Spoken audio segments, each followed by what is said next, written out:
briefly going on my Tumblr. I haven't used it in a while, and it's so funny to see my most used default tags is like Earthbound, Team Fortress 2, Street Fighter, Metroid, Shovel Knight, F-Zero,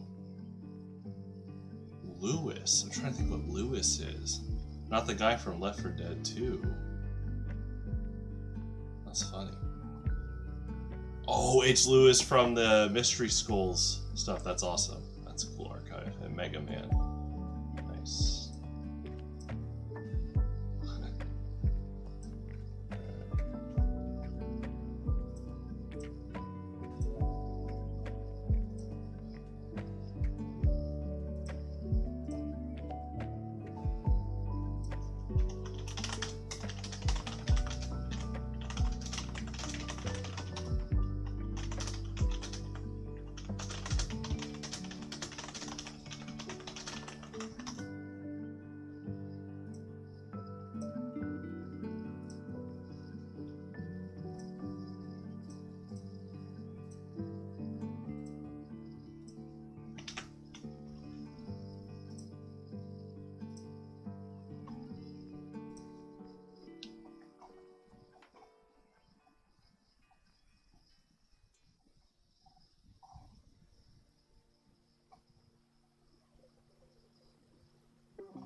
Oh, that's cool.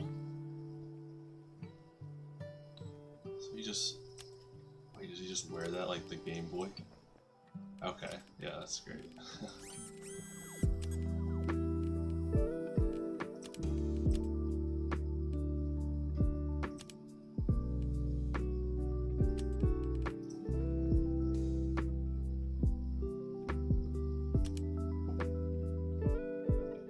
The Game Boy Color.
So great descending arpeggio. Who did this one? Nice. Yeah, that's good.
Prepare to compete in 30 seconds.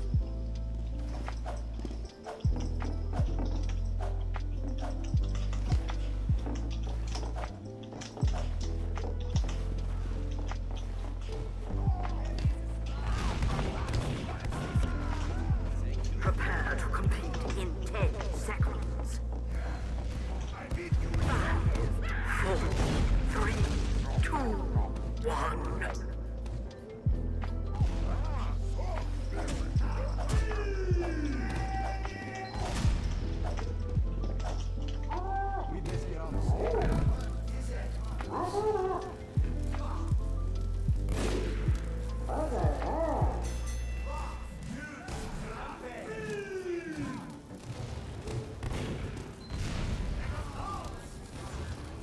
Mission begins in 60 seconds.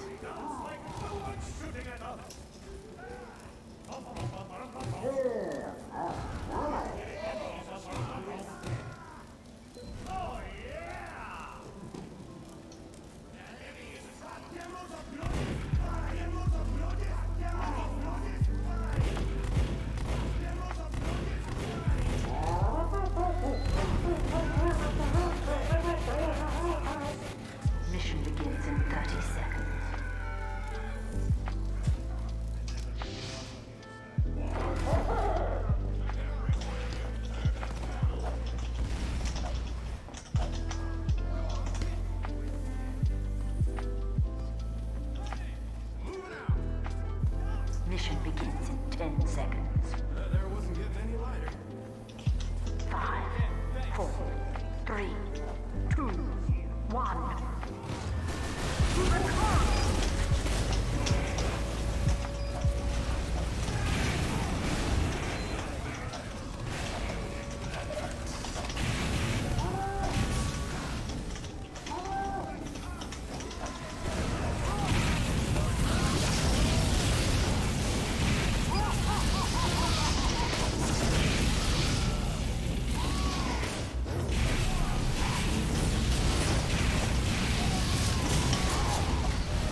Probably is, yeah, keeping my daily air blasts. Best was even try to like claw his way out like the saw. Air saws.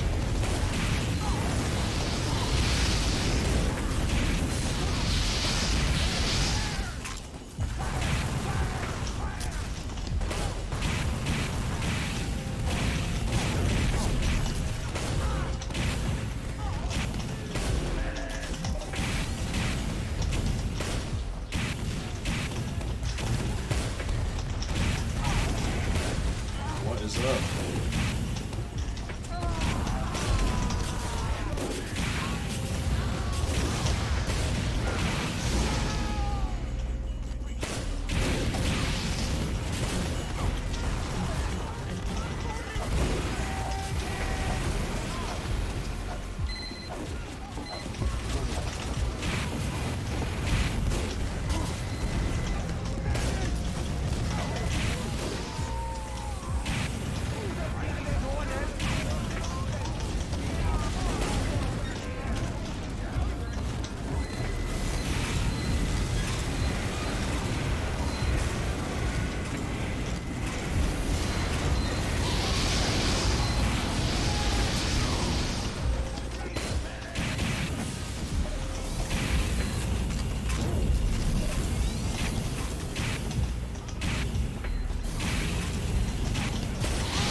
Mission begins in 30 seconds.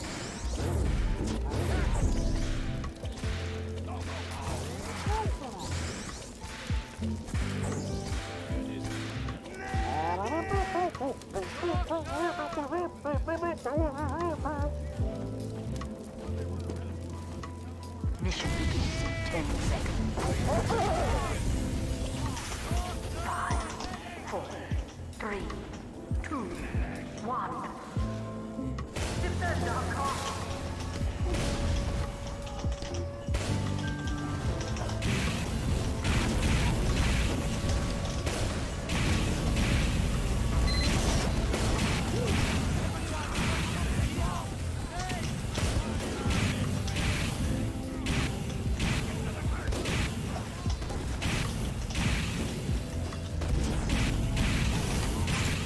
I just used them. Sorry.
Vaudeville Wars.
That's just my normal disposition.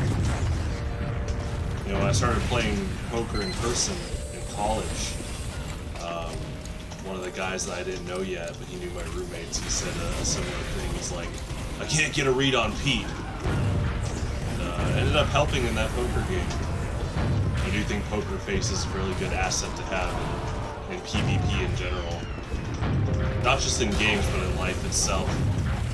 Doing business negotiations, selling, buying, trading. In 30 seconds. You have control of your emotions. It's pretty interesting what you can reap out from someone else if they can't control themselves.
Ahead.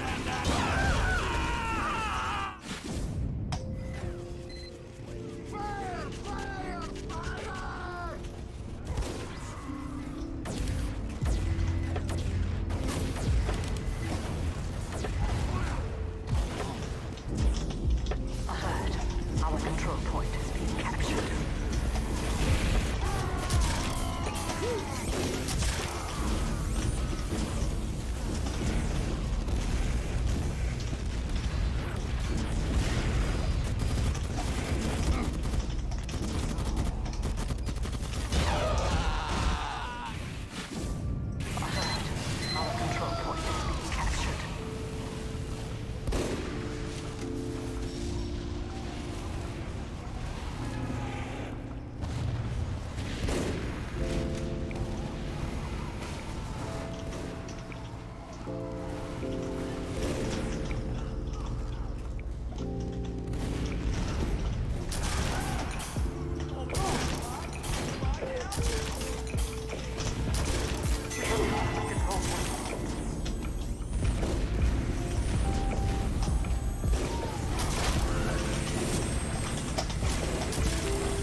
point enabled. Get going.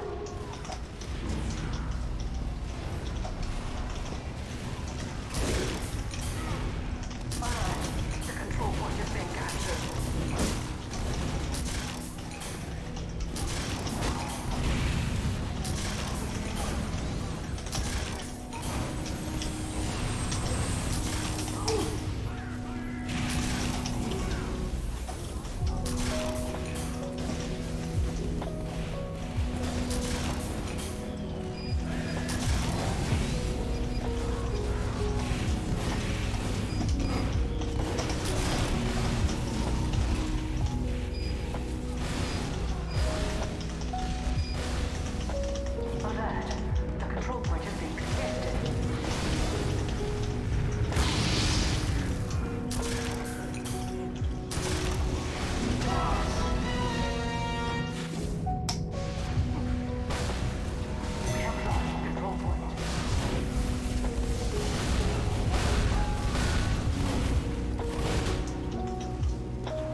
in 30 seconds.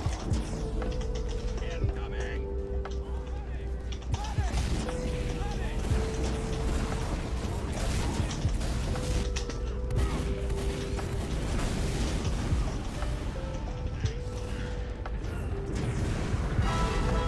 Mission ends in 10 seconds. 5, 4, 3, 2, 1. You failed.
What is up?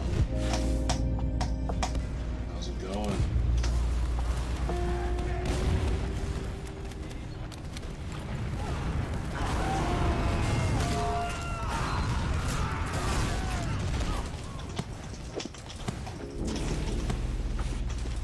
Thank you!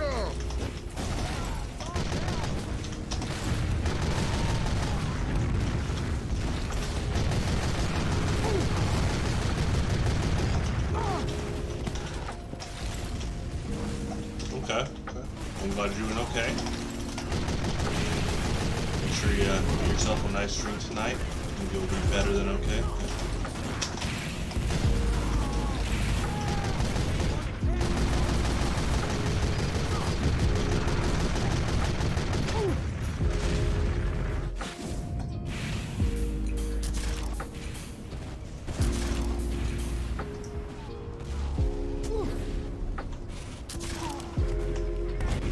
Alert.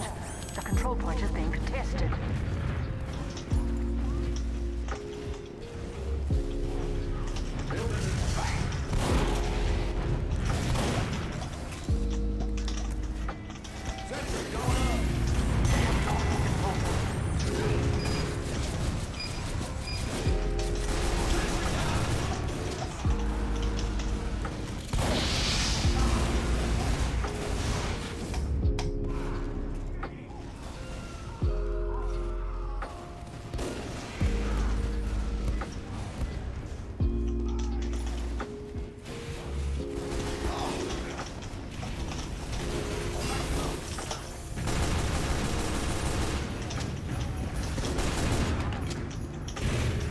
Dispenser going up.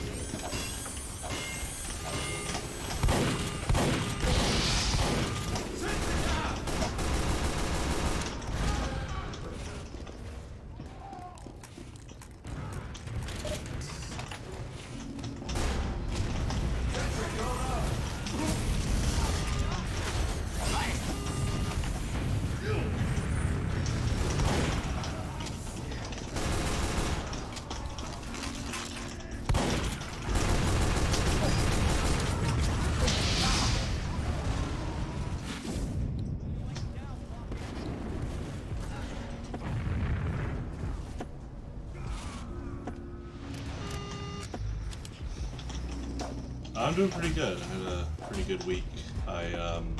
So I have my own custom Pokemon trading card game format. I just released a giant update that had like over 30 cards, and that took basically all summer to make, and I just released that yesterday. So get that project done, and now moving on to finally getting my website set up. A lot of the stuff you see on my stream will be on the website, including articles about TF2 and Yu-Gi-Oh, Smash Brothers, some poker, and so that'll be fun. Stay tuned for that. It'll be a good like hub network to bring all the games that the community plays together. So.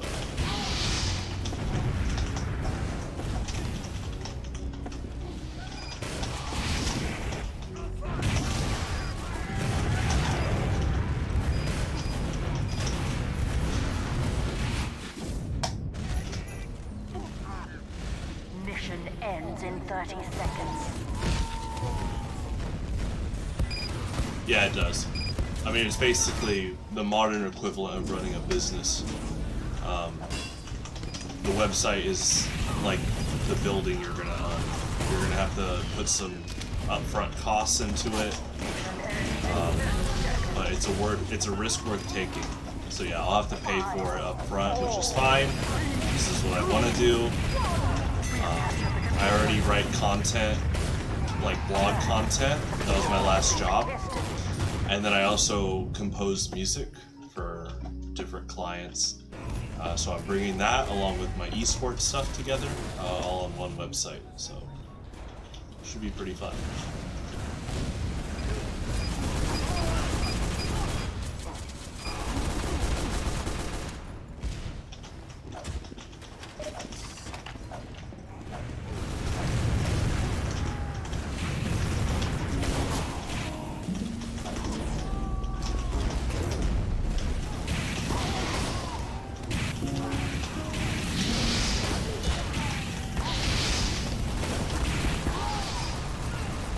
Thanks. Yeah, I think it's worth it. It's it all started because my barber a few months ago, I was just talking to him about, so I host these Pokemon tournaments every month, both online and in person, and we've been getting more and more players over the months.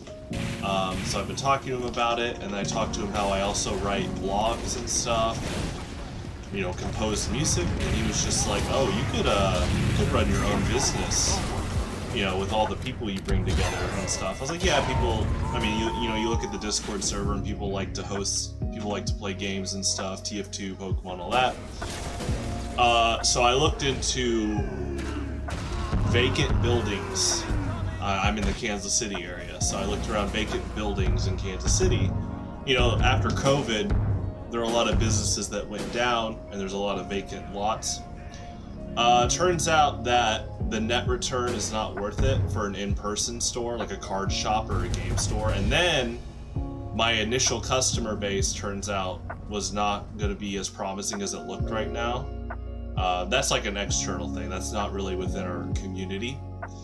And then I watched a 1-hour masterclass about a guy that's been running like a game shop business for years and years. And he basically was like, there's not a lot of promised net return.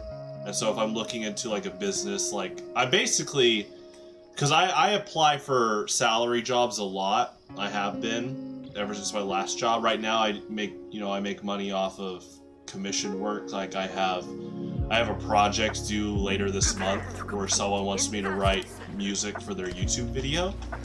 And so I'm gonna bring all that to my own brand.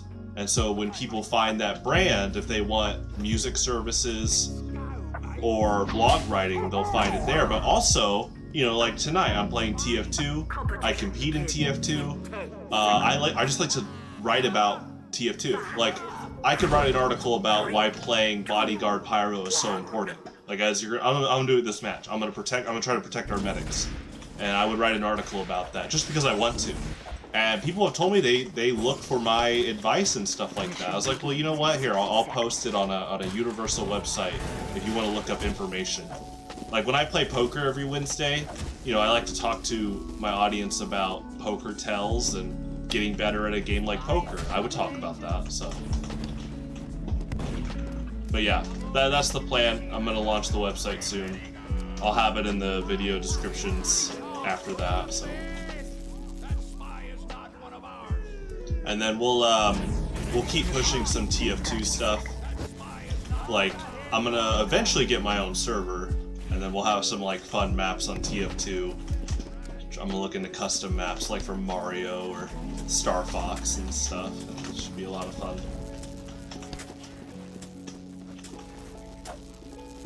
Mission begins in 10 seconds. 5, 4, 3, 2. He probably wants me to crits.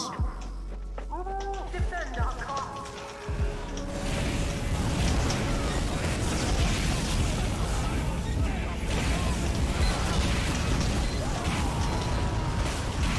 Yeah, well, my barber also told me now's the time in my life to do it.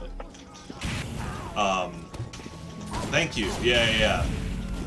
Right now, I am in my late 20s, college graduate.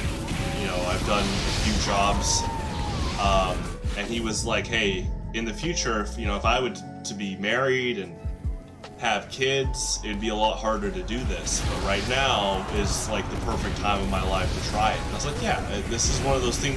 You know when people like interview like elderly people and they share things that they wish they did in life? He was pointing out this is one of those things where this is the time of my life where I take this. This is basically like a business. I know the word entrepreneur gets thrown out a lot nowadays, but it is kind of like that. It's like a modern entrepreneurship for like business and stuff. Also, in the workforce, it's very competitive, the sound design music field. And basically a lot of the jobs that I've been looking for, they want you to have triple. So here's an example. Let's say I wanted to be a sound designer for Valve, like these games. they want you to have experience with other game studios. So it's almost like this loophole where because I don't have the experience, I can't get the experience. And so I've kind of gone through that the past few years with like applying for jobs. Obviously, I had a marketing job, but in the game industry, it can be really hard to, you know, get in the loop. And so what I'm doing now is not only am I working for myself, but it kind of doing this kind of thing is, you know, my brand. Like I said, if people find my music and they like it, then they know where to find me. You know, let's talk, email me. You know, you got a game you're working on? Okay, if I'm interested in the game, you know, we could work out like a contract, and that's, you know, paid composer work or sound design. So.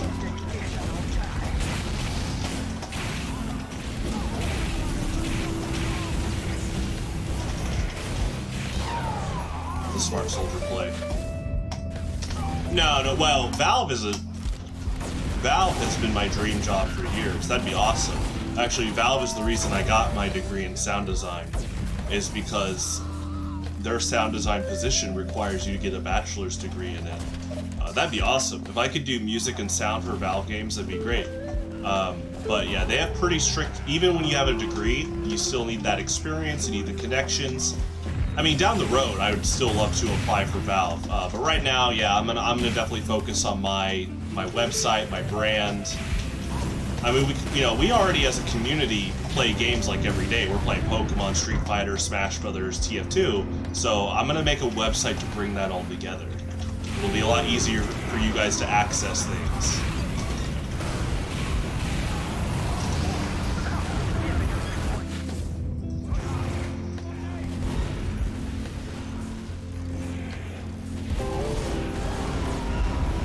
Alright, I said I was going to protect our medic, but I've been kind of off sync with our respawns. It is language practice. I know you and TRK have vocalized appreciation for asking English-related questions, and I'm happy to help. You know, I'm always impressed by people that can speak more than one language. It's not easy, but you know, I always thank people like you for being able to learn my language and help out. You know.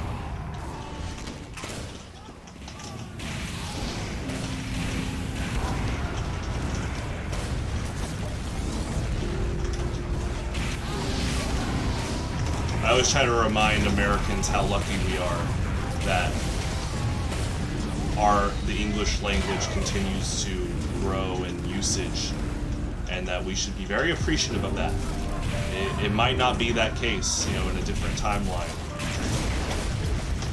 And so we need to, you know, be respectful that people are trying to learn English to communicate with us. And so it really hurts me when I see rude people, a lot of Americans, that, you know, are ridiculing or making fun of people that don't have the best English, but they're trying to learn. It's like, bro, try speaking Spanish.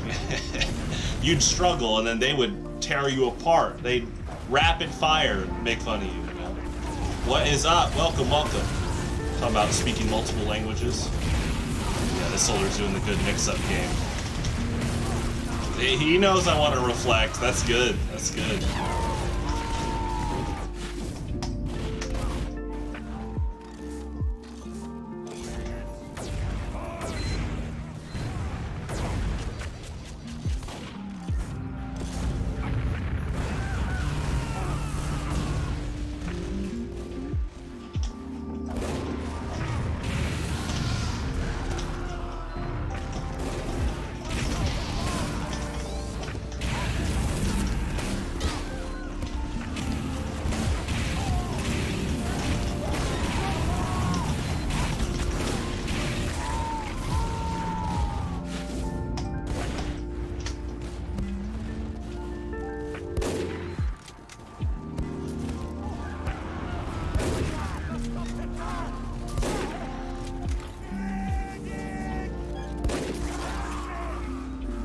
Hairdresser.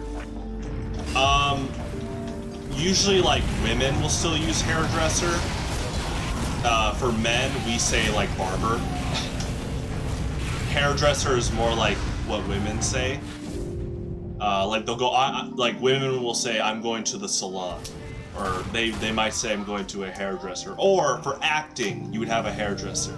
So if you're acting, you definitely oftentimes have an assigned hairdresser.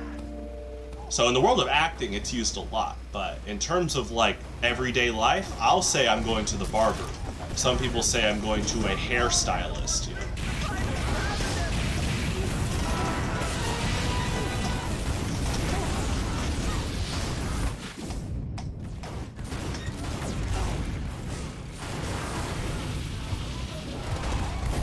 Barbers do cut beards. My barber actually has used me to practice over the few years. When I first met him, he was actually training to get like a certification for like also like stylizing beards. And so I was like, yeah, sure, you could you could practice. I usually clean shave. So, but yeah, barber for beards, you could do that.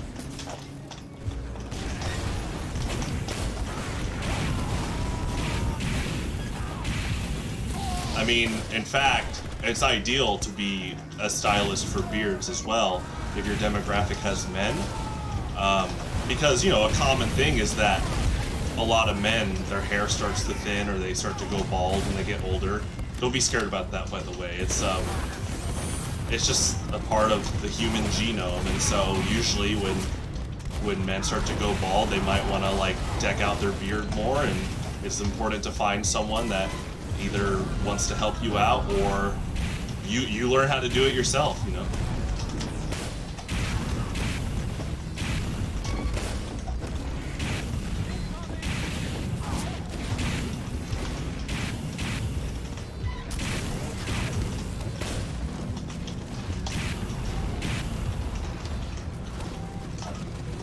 Right, hey, what's up, cool dude? Good to see you around. Yeah, isn't that funny, hairdresser? Like, I hear it all the time for Hollywood, but it is a bit more rare of a term, because we usually say barber or stylist.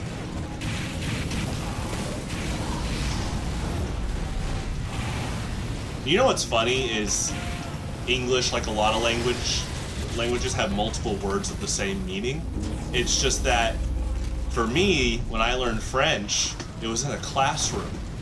So when you're taking an exam, you better know the exact word the test is looking for. So yeah, there's a little bit that added stress to know exact words, but you actually talk to the average French person, just like English, there's multiple words for, well, one word. So in English, I don't want anyone to ever stress if they say hairdresser. Well, we know what you mean.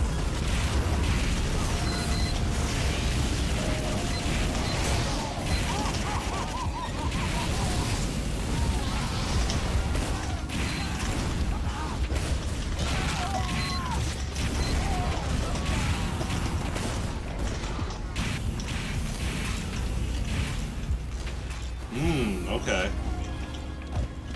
So for you, is barber like more beard oriented? Is that what you're saying? So in Russia, you're saying that when you say I'm going to the barber, that person's probably gonna like groom a beard or a mustache.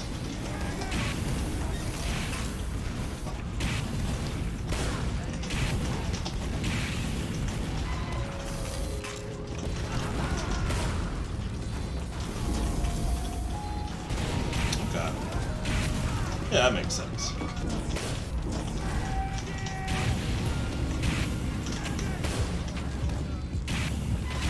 I mean, my barber, his business is technically labeled as like a stylist.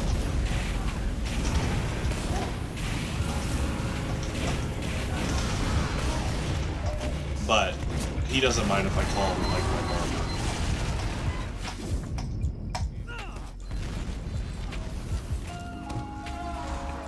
I'm glad I did meet him a few years ago.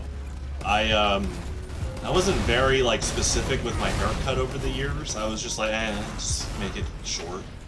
But he's so experienced that, you know what? Here's my advice: if you're ever like not too big on what specific type of hair you want, and they're a good barber, you literally just say, "Hey, I trust you. You know, what do you think looks good?" In fact, a lot of them are just flattered that you would ask for that. It's kind of like, as a composer, if I have a director for a movie or a game, that says, "What do you think? You know more than me." I'm like, "Oh, whoa, yeah, that's very respectful." They are trusting my like professional input.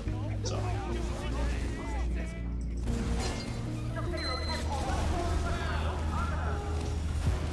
In fact, the opposite can be really bad. I've asked my barber, what are some of the worst customers you've had? And he says they're the ones that are just never happy. No matter what he does, they're super picky, and that's more of a psychological thing. They're just not happy as people, and they're taking it out on him, which is not fair. If the world was more open-minded and we understood that people like him are trying their best, I think we'd all get along a lot better.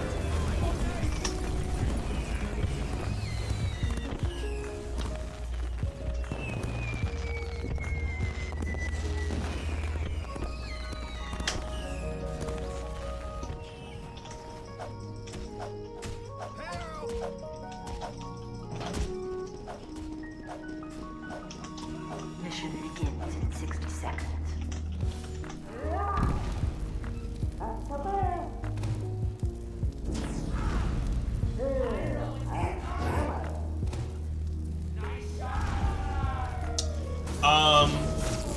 There's like a professional expectation.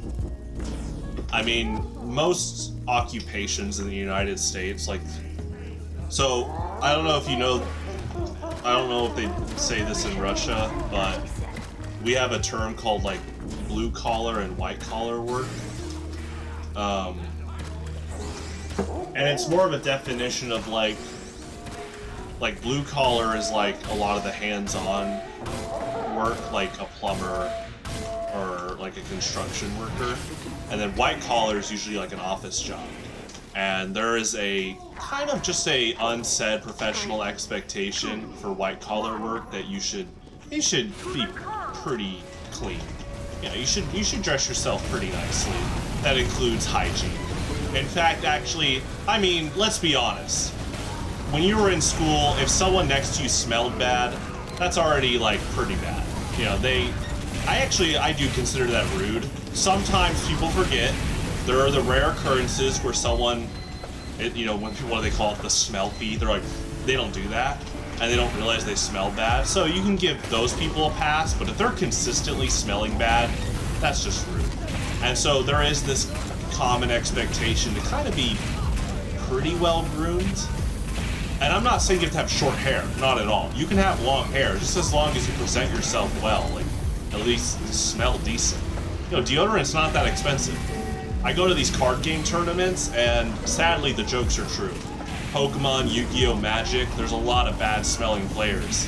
And it's like, man, these tournaments are easily $15, $20. You should skip a monthly and go buy some deodorant, you know? In fact, tournaments in esports and card games have gotten a bit more aggressive in saying, if you smell bad, we'll kick you out of our store. And you know what? Props to them. They have to double down on that. Because there are some people that do not care. They do not care that they smell bad and that it can disrupt the entire event. So.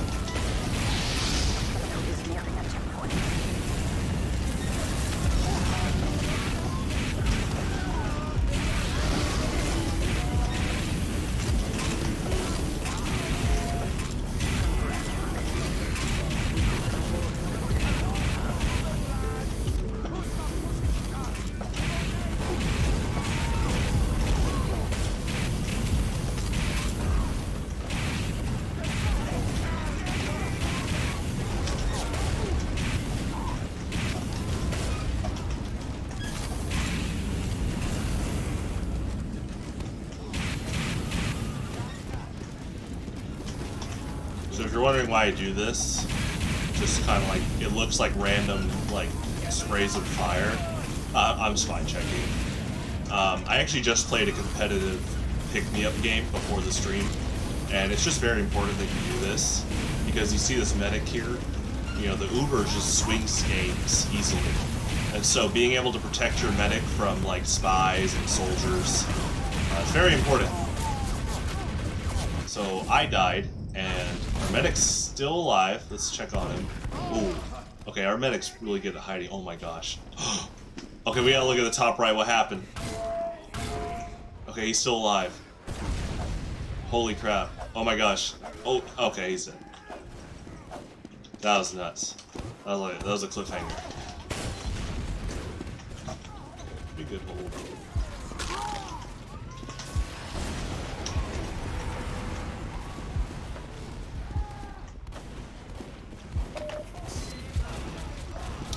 Are you saying like, how can I tell the difference? What makes something an esport and not an esport?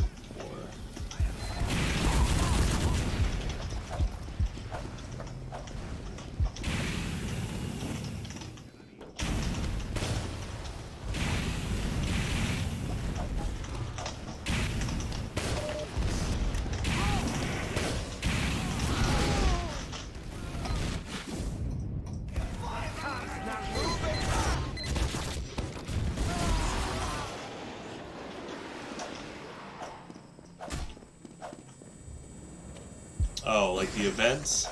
They're pretty cool. Pokemon Worlds and Evo are both going on like right now. So Pokemon World Championships is like obviously one of the biggest tournaments of the year for them.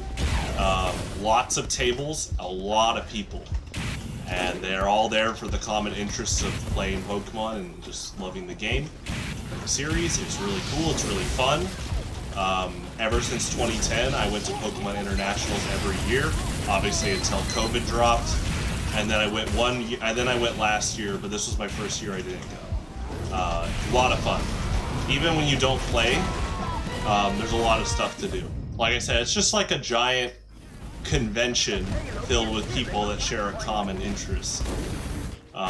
So it's like when you have a favorite thing or food. I mean, there's like wine conventions. You know, it's pretty amazing. Like that's a big thing in America. I know Europe has it. Like there's just conventions for so many things. Evo is like the biggest fighting game tournament of the year, and that's like big for Street Fighter, Tekken, Mortal Kombat, and it's very similar. Lots of tables where people are playing games all day, all weekend, and it's just a giant competitive tournament, like top level, like overall. That's what's interesting is that they're all there to celebrate something, but it's also like top level competition. So you hope everyone's a good sport, but sometimes it's not the case, and there's been some infractions, people getting in trouble for not being good sports, and rightfully so that they get in trouble. No, Evo, like fighting games, like Street Fighter, Tekken, video games. Yeah, that's happening like right now. I was watching a bit earlier today. It's pretty cool.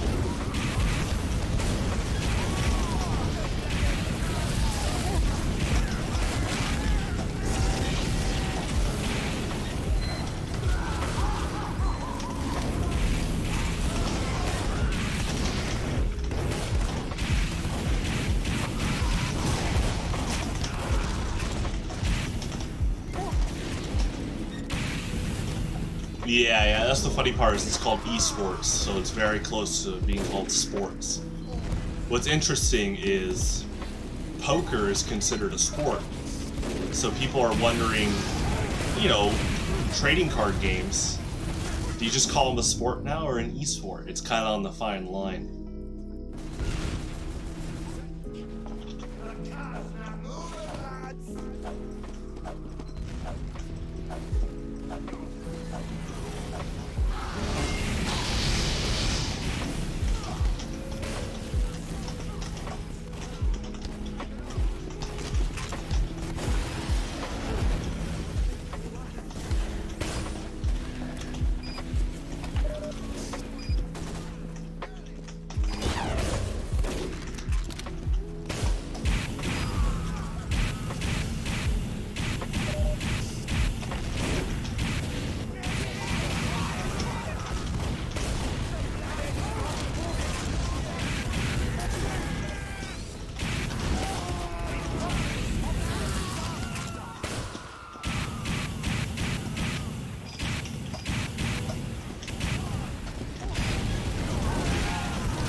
Spy checking.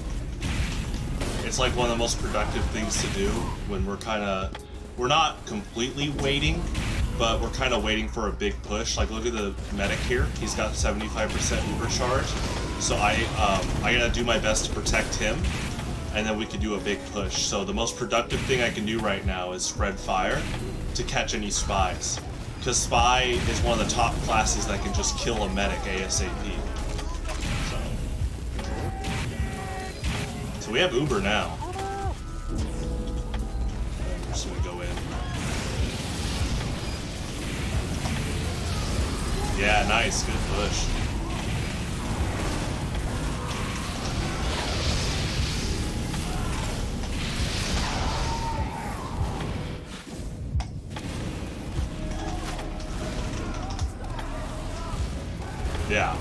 Yeah, so now we're gonna trickle in because the sentry's down.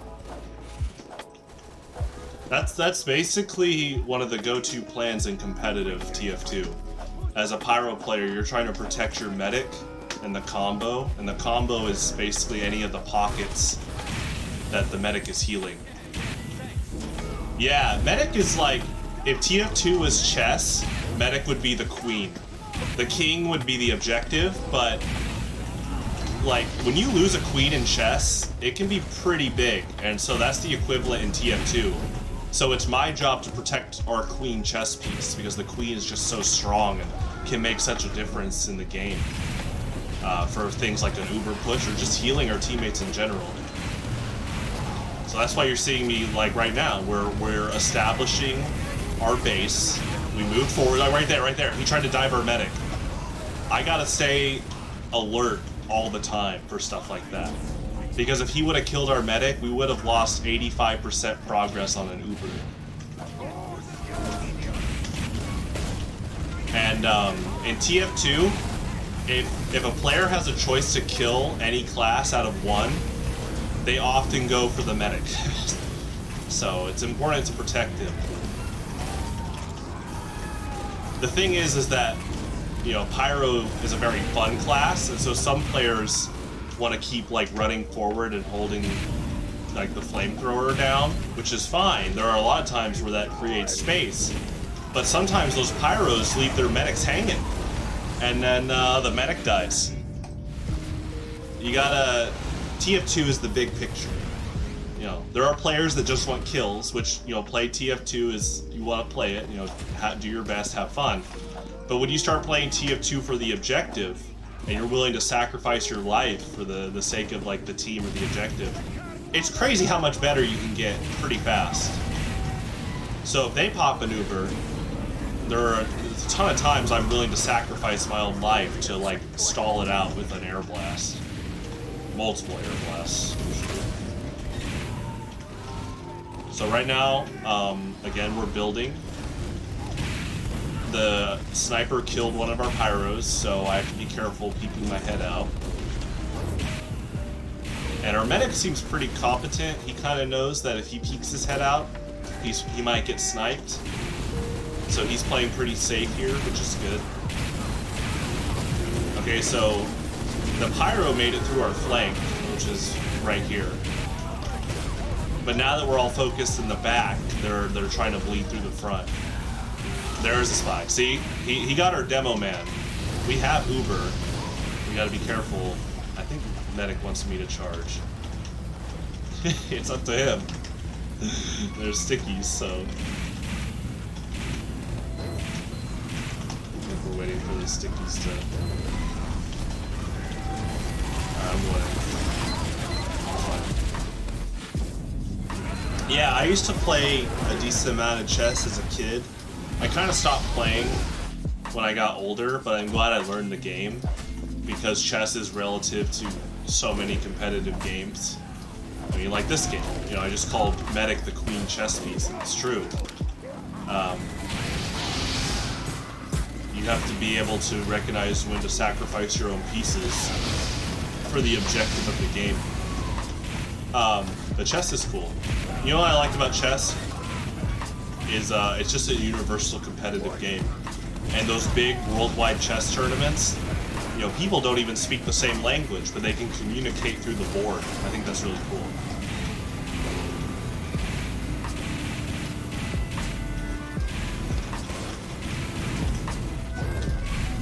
So the heavy is another big target that you want to protect, because once heavy revs his gun, his vision is very front facing, and so if I can protect the heavy's back, you know, that helps him out a lot.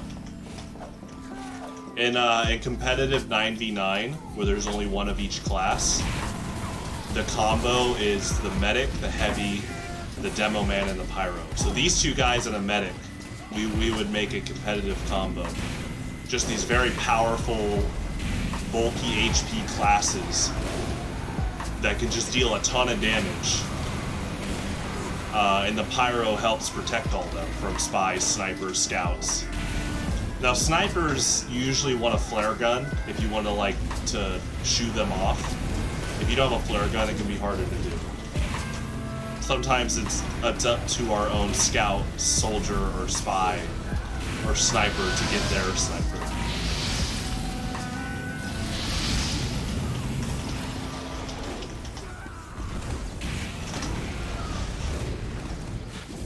Heavy's like a rook. Ooh. Okay, I like that. I like that. Yeah, rooks are strong. They can be very blunt with their approach, but they can just do a ton of damage in their sight line.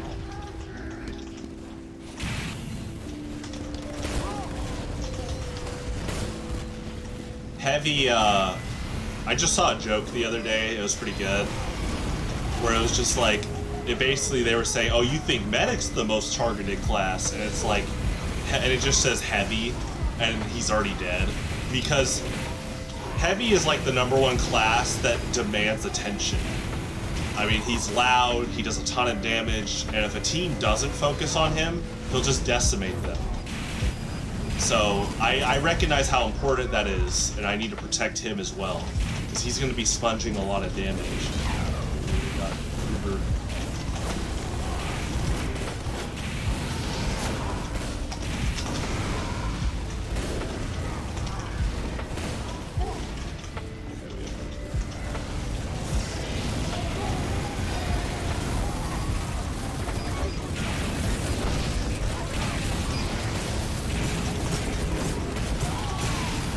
Ooh, okay, that spy. They have a good spy. I was the Uber target, and so the spy waited for us to lose Uber to backstab our medic because I wasn't spy checking. It's good. See, I'm on a server that has like medium to top level players on average. This is why like it's really good competitive practice. Those spies are watching me like a hawk. The second I slip up and don't spy check, they're gonna dive in. I have to be careful. Yeah, that's a good sentry. We got like 22 seconds. In fact, this game could be banking on this medic's Uber. So I need to get there ASAP and make sure he's alive.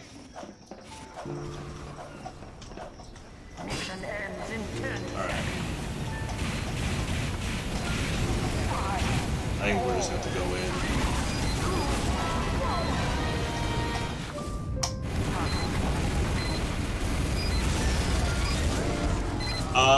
That's been a long time joke, is, some people get really mad they lose to Pyro. The joke is that Pyro's game plan is run forward and hold left click. The funny part is, if you play competitive, you quickly learn that you're just gonna die a lot if you do that. Because, like, look at that, look at this game. If I kept just running forward with left click, I would have just kept dying more and more. You have to play a lot more, like, conservatively. And like I said, you need to recognize that Pyro is like the strongest bodyguard in the game, because you can air blast away people trying to kill your medic and your combo, and you can spy check.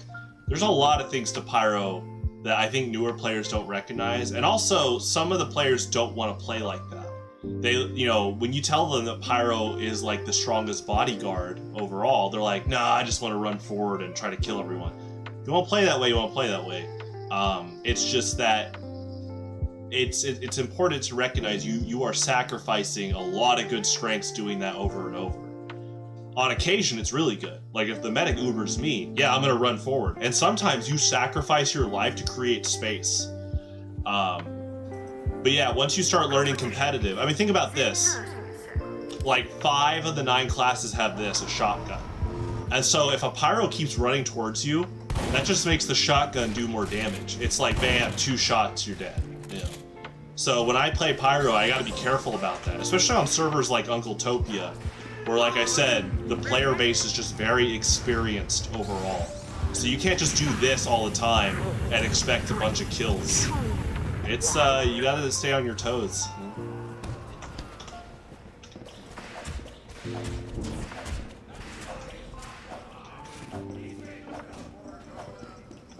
Mission begins in 60 seconds. Another thing you're sacrificing is Pyro's really good at protecting the engineer and the sniper. Think about the engineer and sniper. Those are both characters that want to control space. The engineer denies all short, mid-range, and the sniper denies long range. But the spy bypasses both, and he can undermine both of them. So having a pyro with you, you're able to circumvent a lot of that. So yeah, pyro really is the definition of like he's like a power support class, which is really cool. He's offensive support, and I really like that. It's actually really rare. Like a lot of games, characters will tend to just be like power or support, but pyro is both, you know? It's really cool. He's definitely, obviously, my favorite character in this game, and just one of my favorite characters in general. So. Yeah, he counters spy really well. But you know what that does? Because pyro counters spy so well, the really good spy players know how to work around that. So it's a constant push and shove. Like you're gonna see, you've already seen on this server, some of these spies are just, you know, they will destroy our team the second I like turn around.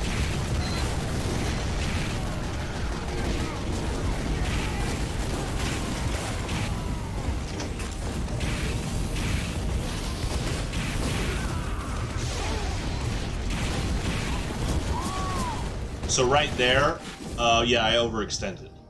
And that's actually a good example of why you can't just run forward with left click as pyro all the time, because those guys just gunned me down. What I should have done there is stayed what this pyro is kind of doing. Well, he's extending. See, he extended too. I need to stay right next to my medic here. And thankfully our medic hasn't died yet, knock on wood. That he keeps staying alive with an Uber. Okay, we're at 50 Uber. And they're moving in, so.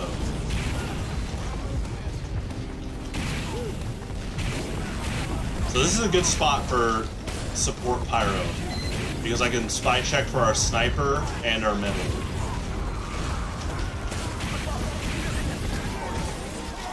They're moving. Oh, we got Uber.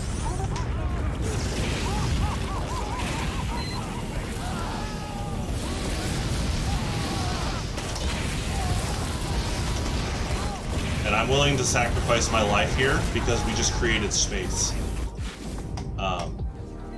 So let's see the damage here. So they are moving in. We stalled a bit. Hopefully we gave the engineer some time to set up. Oh, okay, looks like he's just now setting it up. Still worth it, so.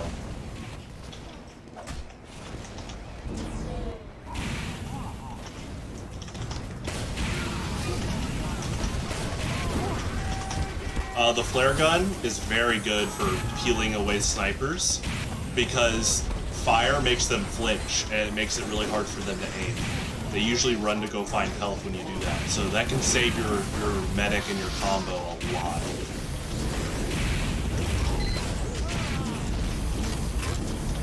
But yeah, that's kind of like, pyro is one of the biggest wake-up calls in competitive.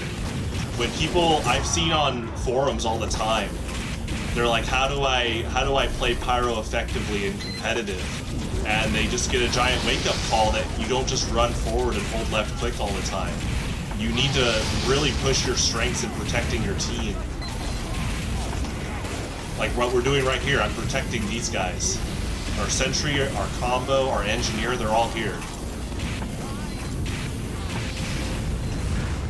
Yeah, they're getting ready to dive, so I gotta be careful. See, our soldier's peeking over. Okay, he might pop Uber on me.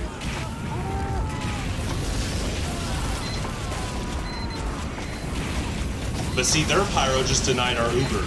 Because you can air blast an Uber charge. That was very good on their pyro. But we still created space, and I gotta handle this soldier. He keeps beating us. Yeah, our medic's very competent. He knows how to, like, play conservatively, play safe. See, he's in this corner here, so it's harder for a spy to backstab him. Another hard thing about pyro, but I see I like challenge, is ammo management. Because you only have so much ammo. That's why, like, engineer's really good with pyro too, is because the dispenser keeps giving you the ammo you need to air blast a lot and spy check.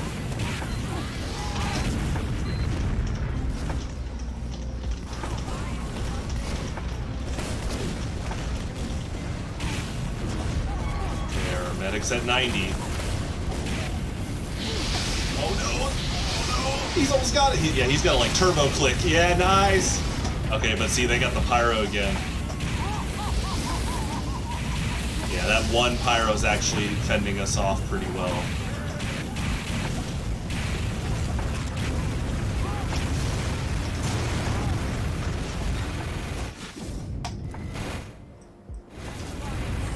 Yeah, our medic's doing an amazing job. He is living a long time.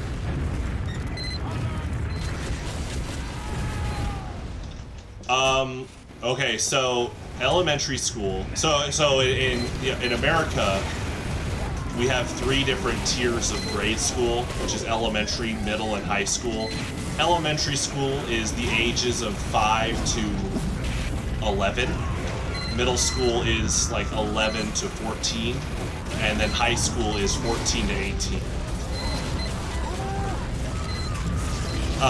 So in elementary school as a kid, I did okay.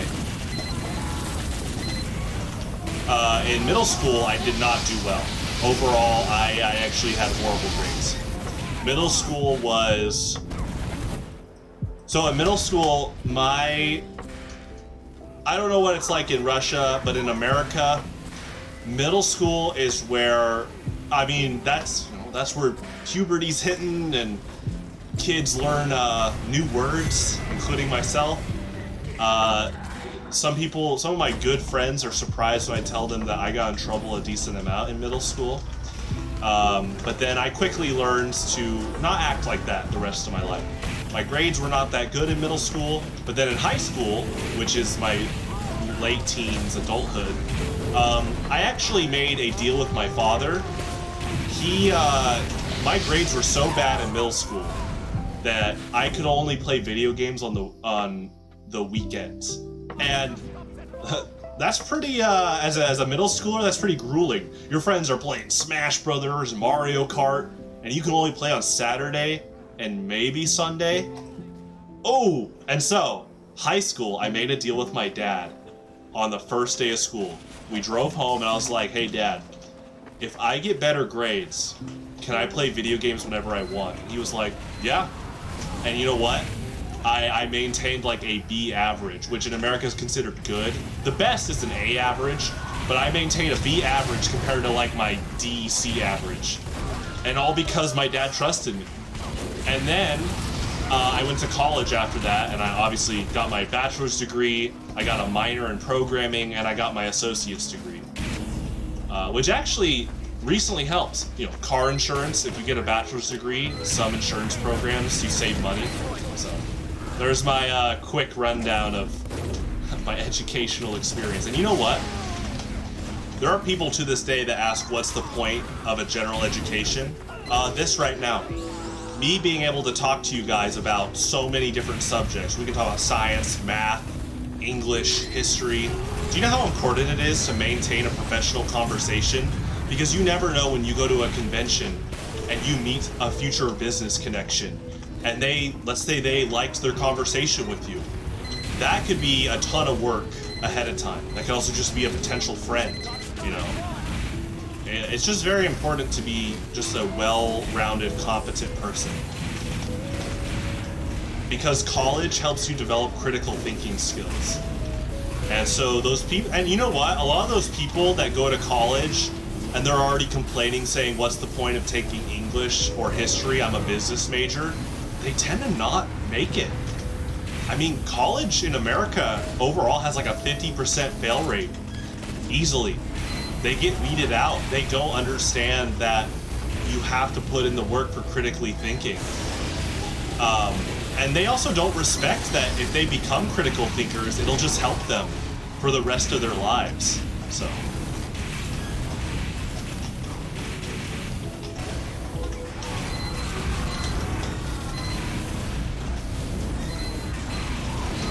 I'll give you another example. I took college French, and some people would ask, as an American, why do I need to take French?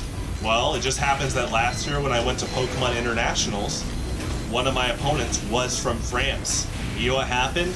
Is I brought up how I understand a pretty good amount of French to the point that I think I could survive in France for a week without a translation aid. And not only did my opponent feel respected, he opened up. I could see like in his eyes that he's like, whoa, you respect my culture. And he kept asking questions. He's like, what do you love about France? And he's like, that's awesome. And, you know, I learned his name and all that stuff. And it's just amazing what connections you can make by being just well-rounded. It was kind of like hardwired into me in middle school. Like, I need to get my act together. You know, my parents were reminding me like how important grades are.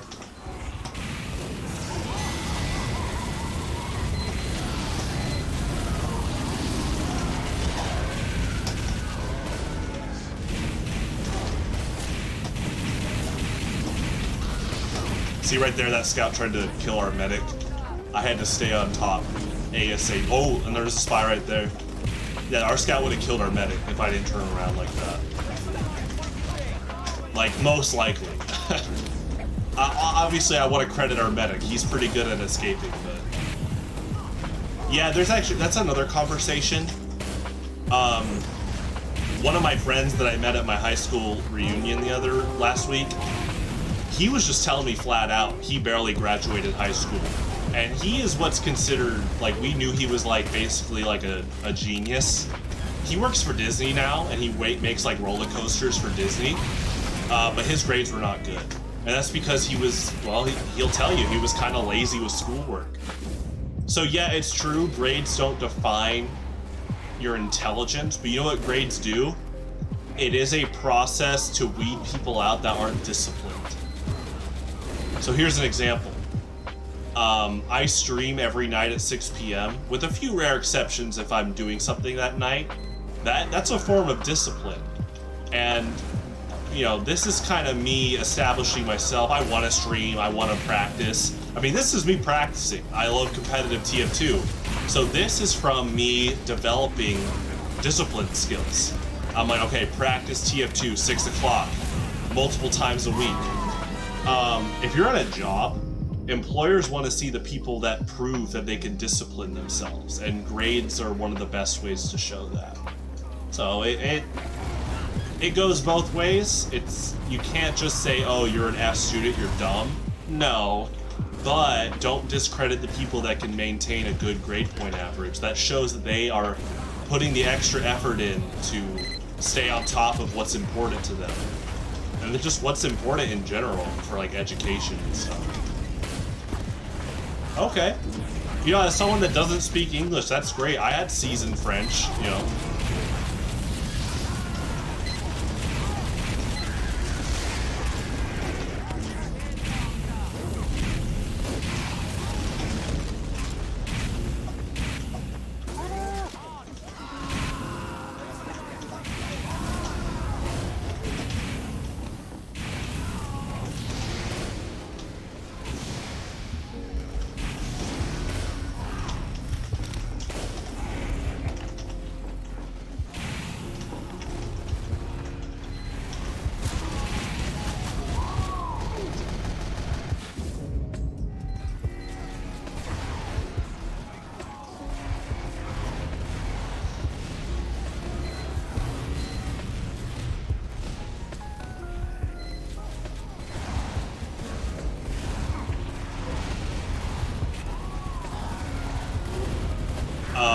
Yeah, so we have what's called the ACT, when you're in high school, you need to get a certain score to be accepted into most colleges.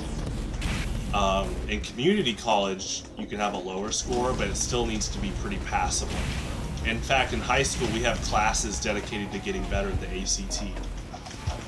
So that's kind of like a big threshold. Also, they look at your grades. That's why, actually, that was another motivator. To be honest, I kind of knew ahead of time that middle school grades weren't like my middle schooler mindset was like, middle school grades, whatever. But I knew once high school got around, I was like, this is where grades really count. So that was another motivator to really upping the ante and my discipline and caring more about my performance in school.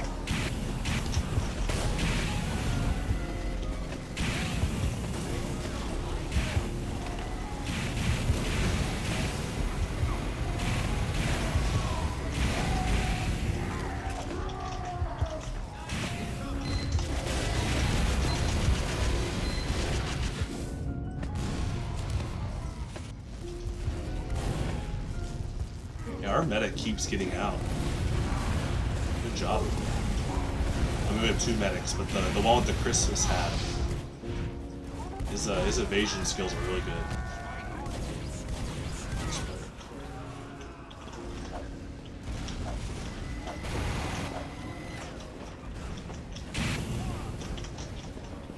Yeah, ACT. The test program. They mix up their questions every year, so you cannot just Google what's on the ACT test because they purposely mix up the answers and questions and stuff. But it's kind of a weird business dynamic because there's a lot of ACT prep like products.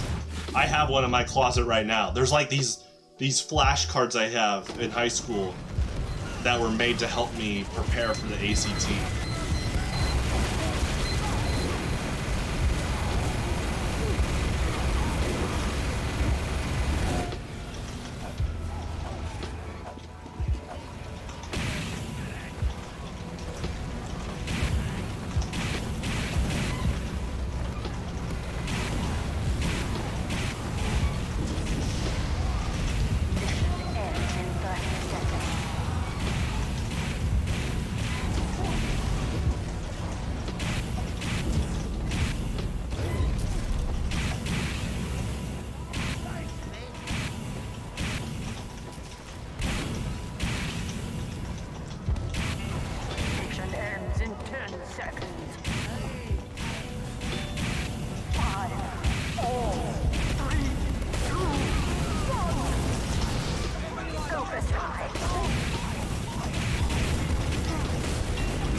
Yeah. Well, you can definitely find example tests. That's actually,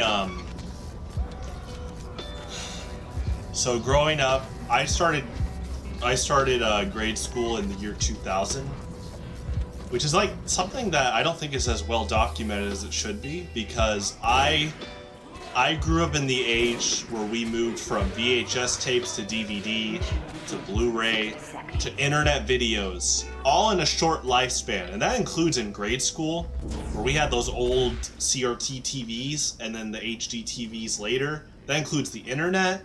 And so what that means is, I think I grew up in the tail end era where we weren't as Google dependent. And so, you know, our teachers would say like, don't use Wikipedia for everything and blah, blah, blah. But now, like you're pointing out, you can Google so many tests. You can Google full college courses. Isn't that nuts? But you know what? You know what that doesn't change? Can you discipline yourself to learn a full semester of college education? Yeah, it's at your fingertips, but are you gonna buckle down and actually learn U.S. history? Yeah.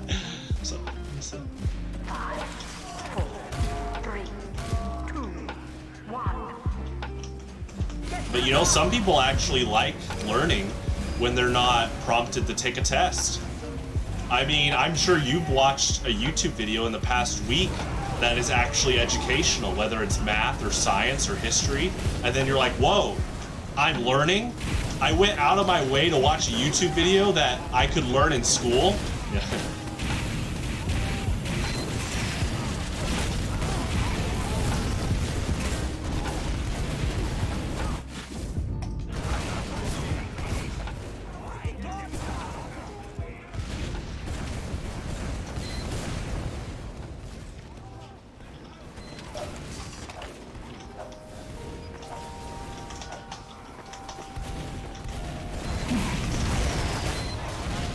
So I'm playing Flank Pyro. I'm gonna go back to our medic. So in competitive, usually the flank is held by the soldier and the scout by default. So I'm gonna just bank on our scouts and soldiers holding that right flank and trying to break through. So I'm gonna keep sticking around our medic.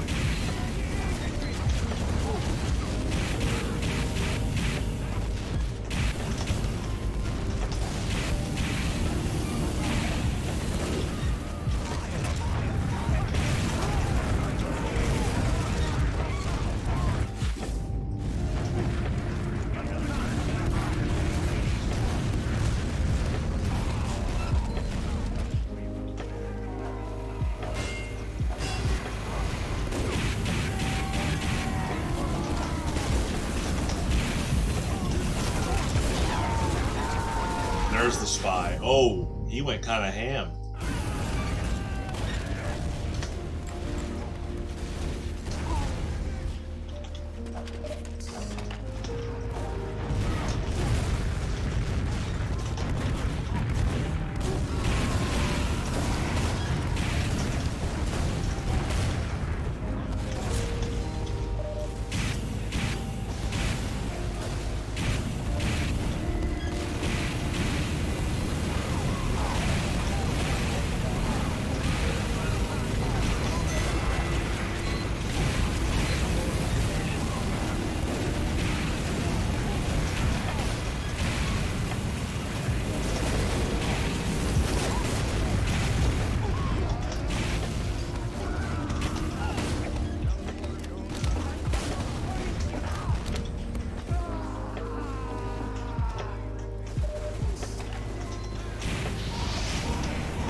Are you just talking about me using slang in general? We definitely, yeah, we use a lot of slang in English, like American English. Obviously, I'm sure you know that, like, Great Britain, or like the United Kingdom, they have their own English slang. That's where we really kind of desync at times. It's kind of like how there's, like, Spanish from Spain and Spanish from Mexico.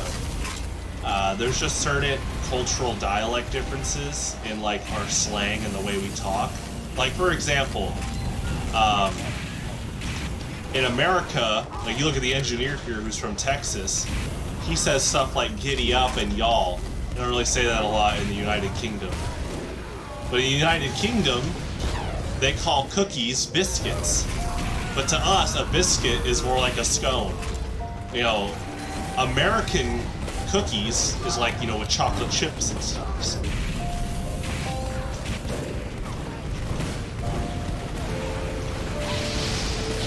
Yeah, if you go to the American South, you hear a lot of slang. Y'all, giddy up, get her done.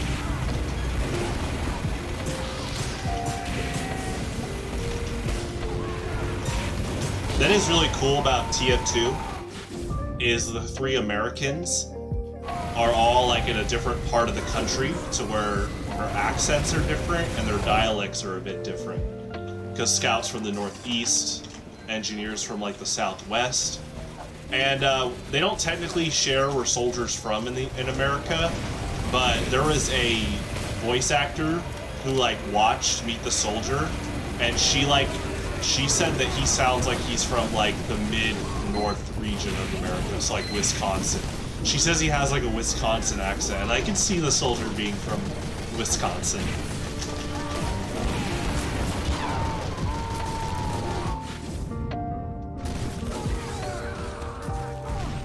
Yeah, we do, because, I mean, it's basically 50 different countries.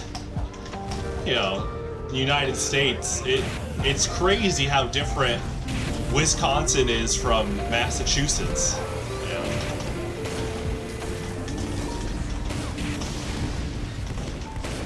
I mean, you want to talk about really cool history? Go look up, like, the roots of accents.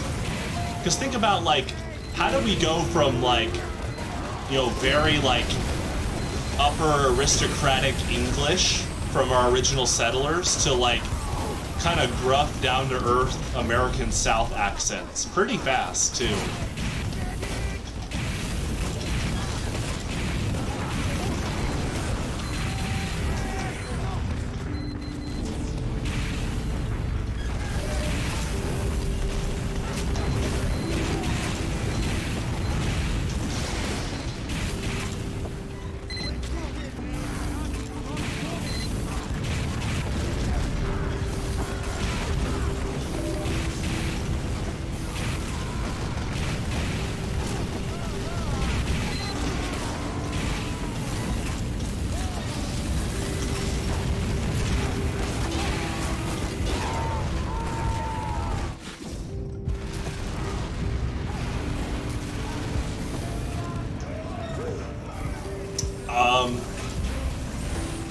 You know what's funny is, like, the British character in this game, Demo Man, is from Scotland, and that's just another very different way of speaking English.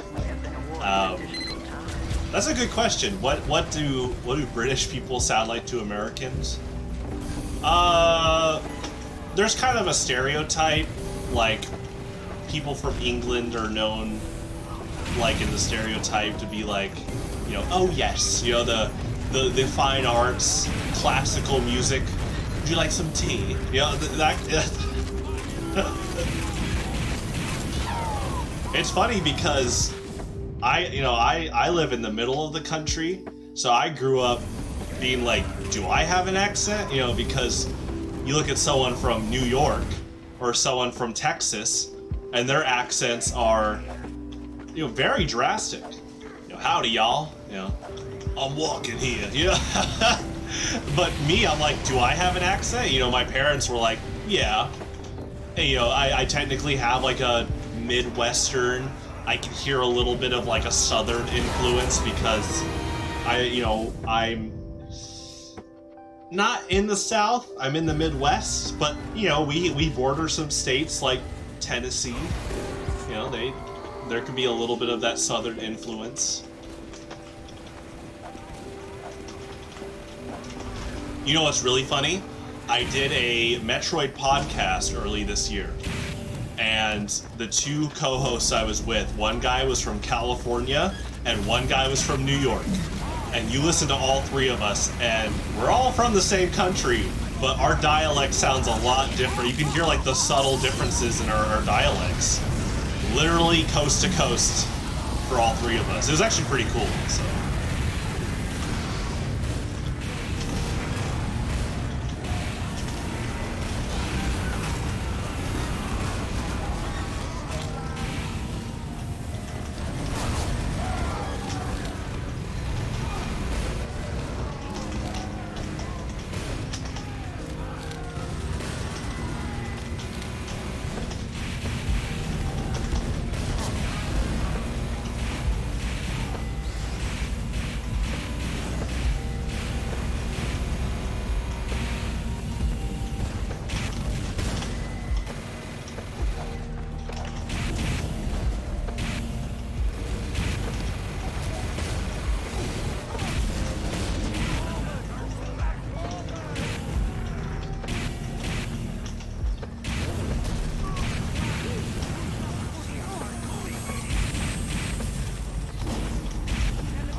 Okay, so that was a good sacrifice.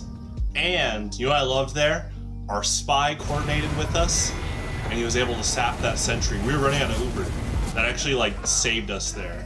I don't think I would have been able to destroy that sentry with what Uber I had left. Yeah, good old Canada. Dude, I love Canada. Canada's awesome. I've actually recently taken a look at some of like the cityscapes in Canada, like Quebec. You guys have some really cool cities. Isn't that beautiful that from our home now, we can just go on like Google Earth and just literally like travel across the world? I just think that's awesome. People hundreds of years ago would beg for something like that. So I think sometimes we take for what we have for granted. Like just all this information at our fingertips.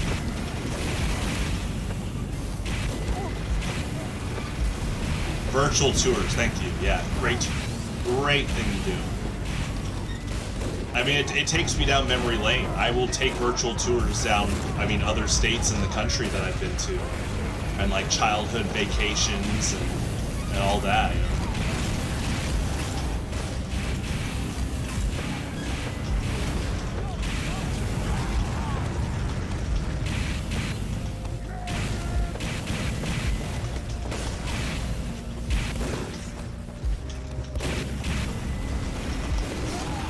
Ooh, yeah, the sniper got him. Dang, that was a good pick.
Yeah, Vancouver. Vancouver's cool.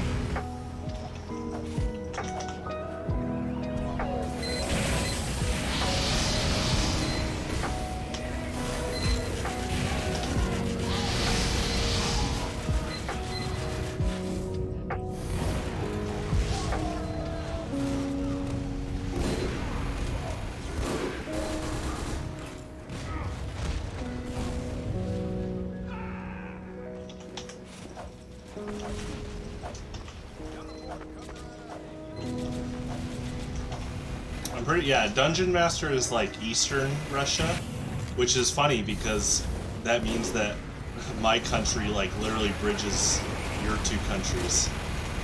You go across Alaska.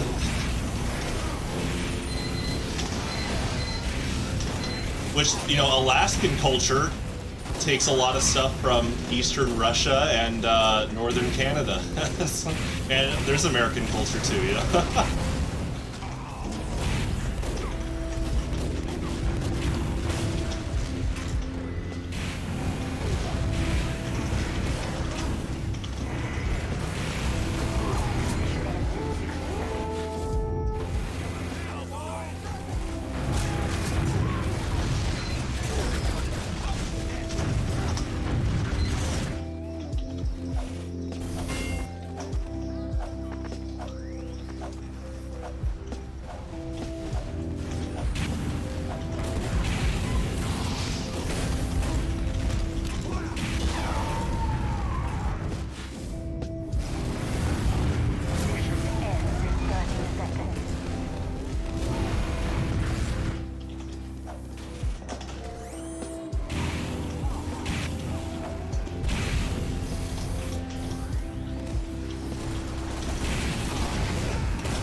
Oh, interesting.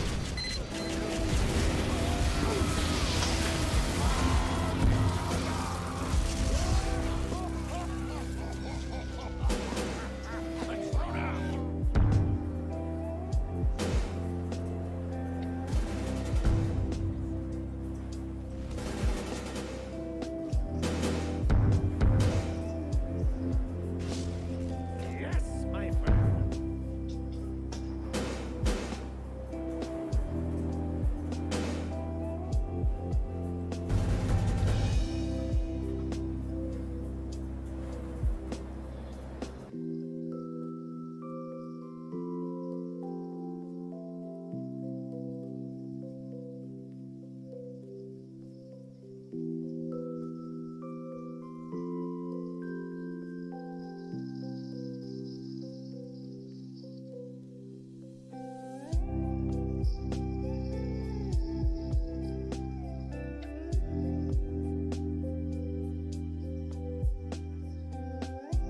Prepare to compete in 30 seconds.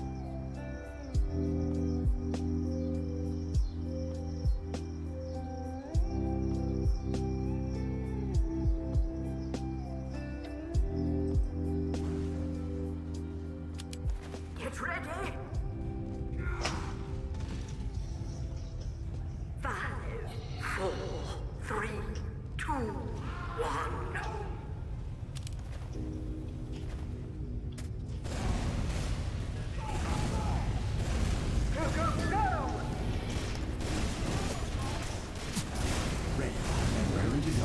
Oh, that's interesting. Yeah, being like cold but also human. Teleporter coming right up.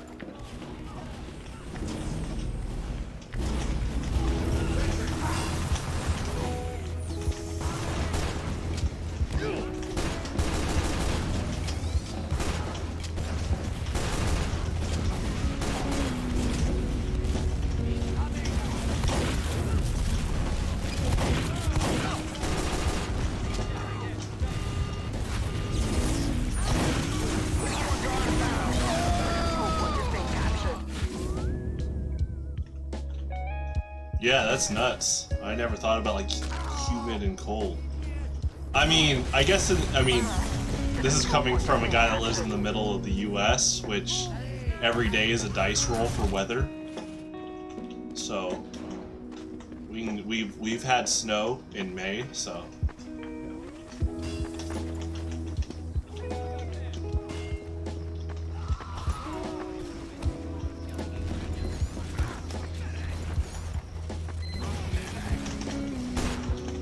Building the sentry.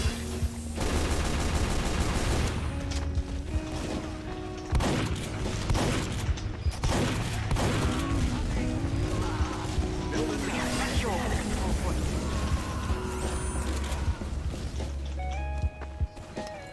erecting a dispenser.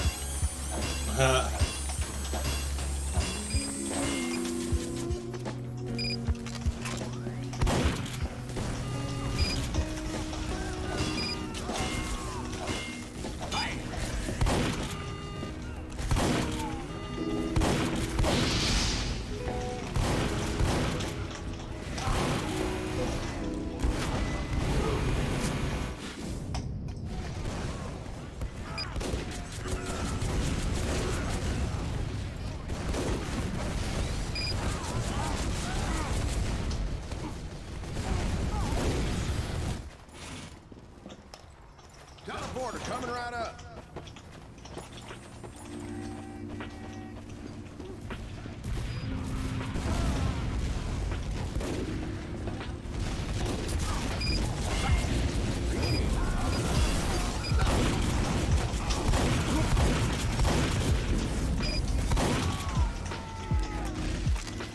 Dispenser going up.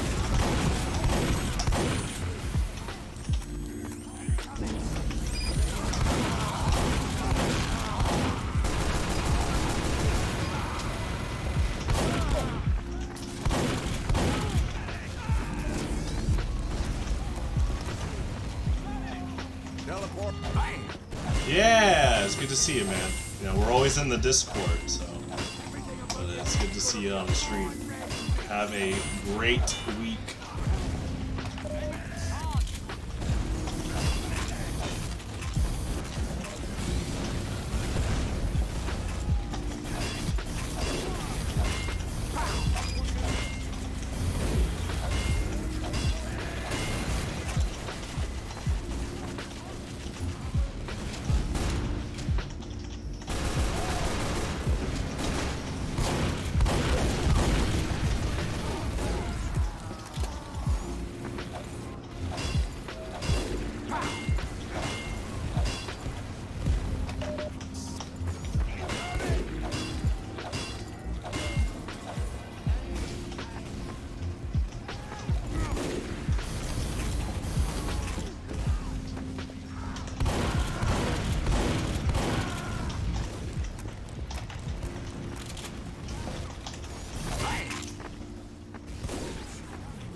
Dispenser down.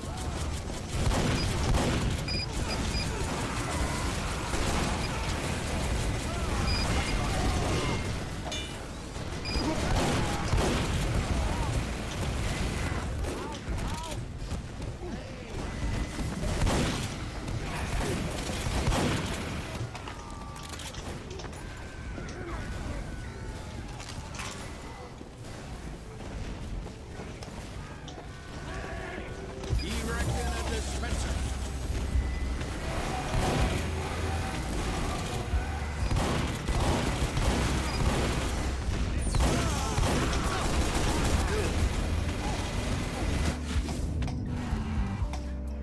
Victory.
mister.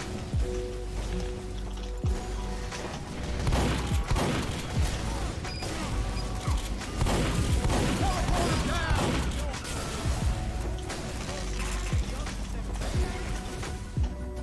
Teleport pow!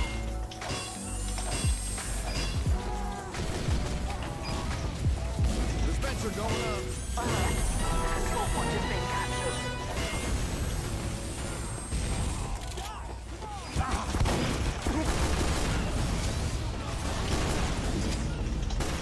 Nice going, partner.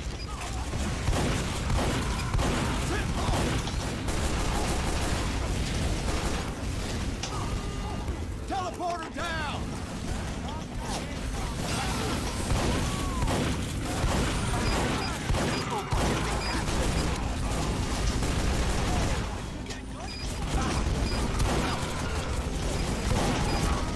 Medic!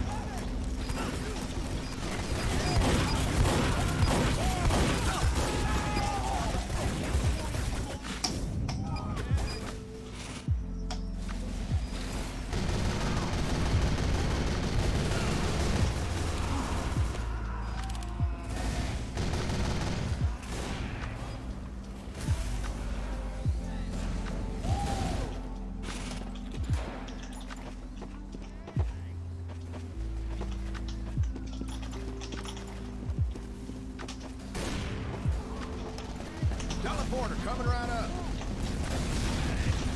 Plant yourself on the point, mister.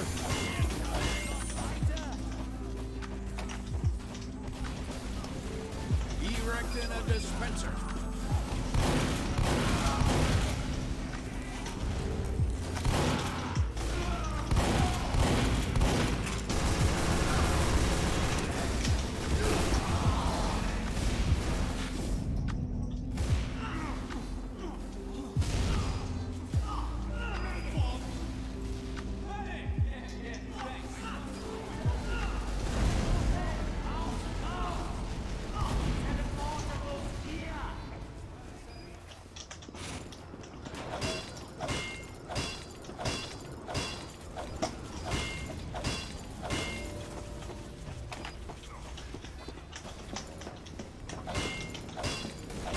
Victory.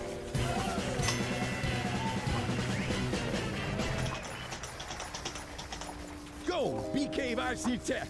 Go, fighting cows. Oh, that's cool. It's a callback to his like high school alma mater. I don't think I've ever heard that voice on New Engineer.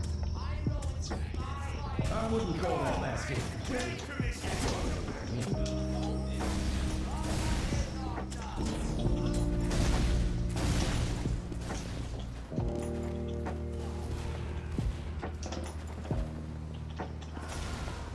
Oh yeah, yeah. All the actors in TF2 are really good.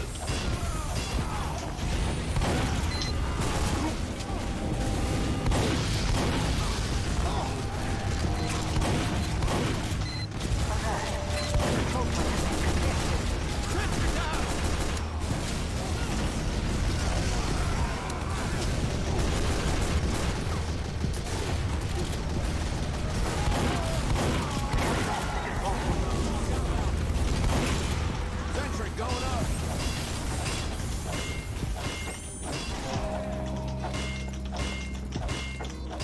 It's your point ours now.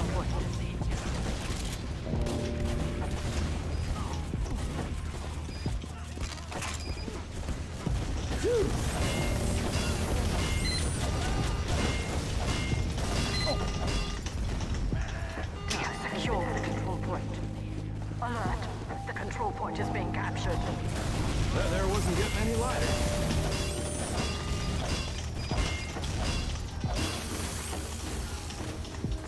Mine's snapping my sentry.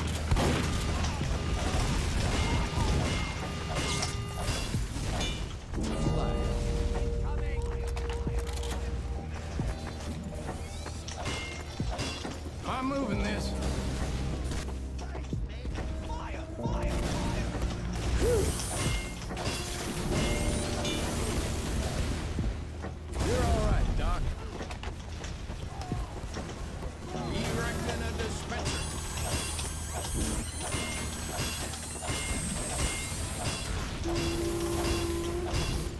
Probably his college alma mater, now I think about it.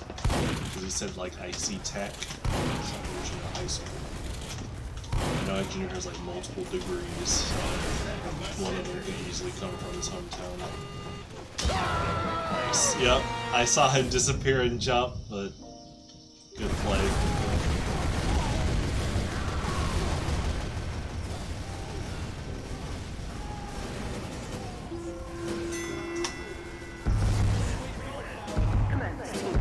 I'll be right back while that loads.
Prepare to compete in 30 seconds.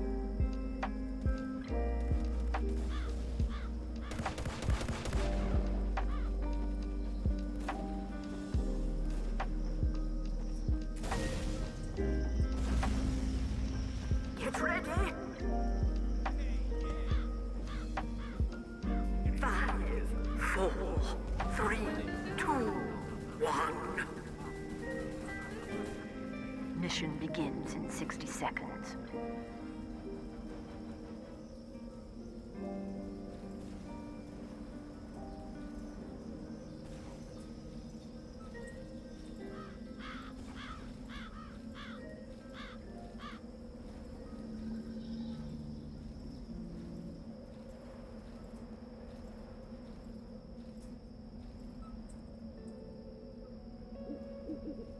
Mission begins in 30 seconds.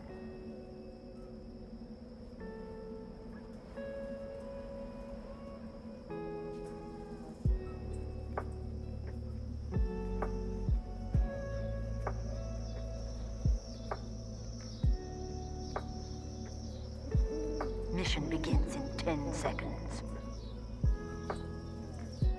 5, 4, 3, 2, 1.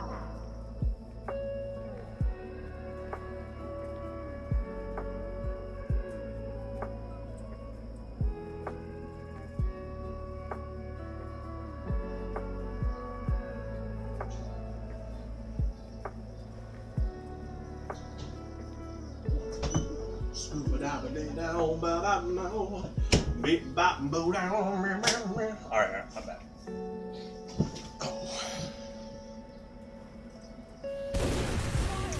Good old seal.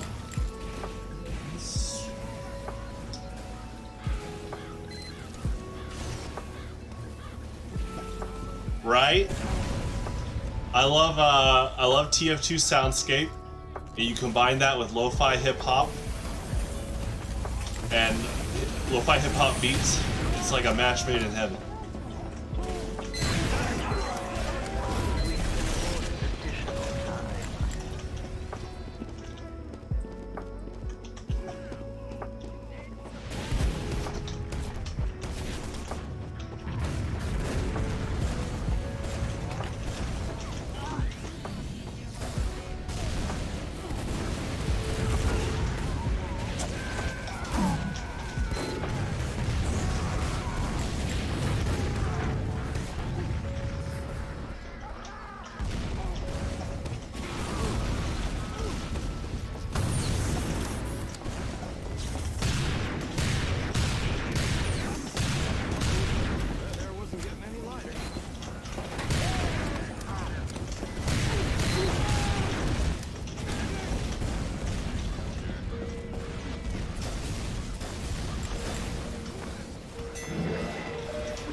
Okay, 2.5 hours. Now Tier K shows up. My stress levels. I'll be okay. We'll see if Tier K's changed his behavior.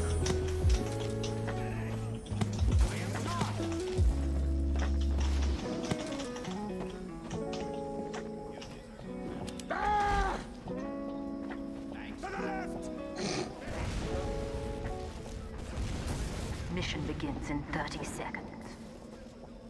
Oh, wait. You're right. Yeah, he's calling for some rock the votes. It's so funny when, like, a game isn't even halfway done in terms of, like, objective progress, and people already say rock the vote. I'm a big advocate of, like, let's just play it out. Let's see. Sometimes it's right when the match starts, they're like RTB.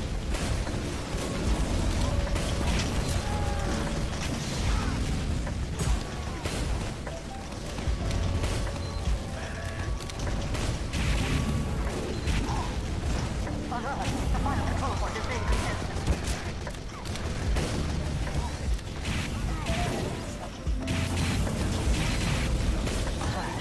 Our control point is being captured.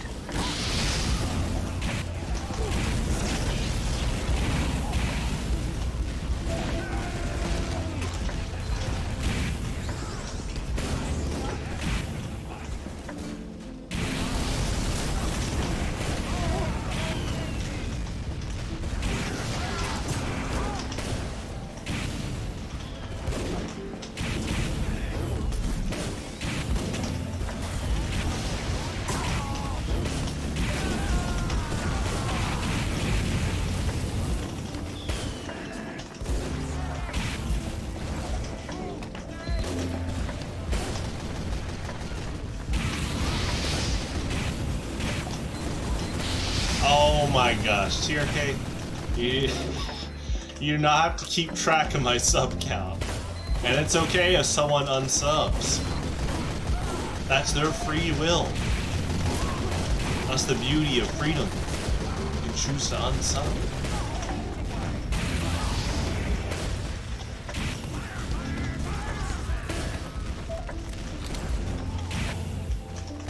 We're not getting an army ready, TRK.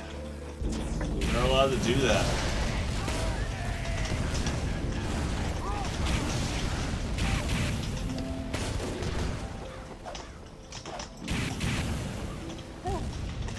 Double soldier, top kill.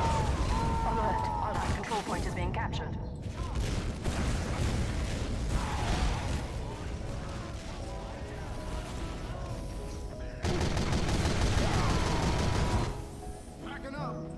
Oh, we got an engineer.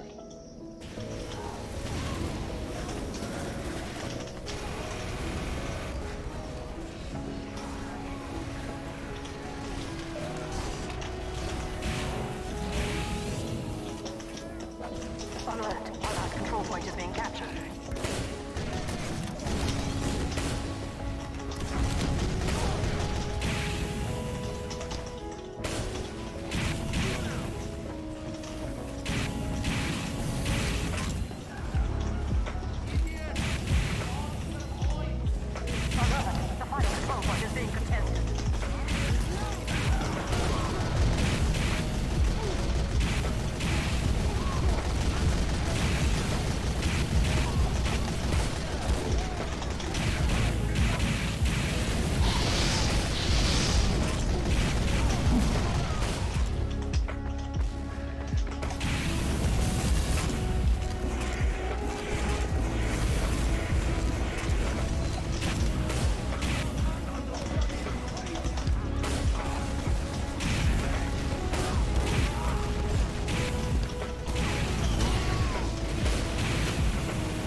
pretty salty.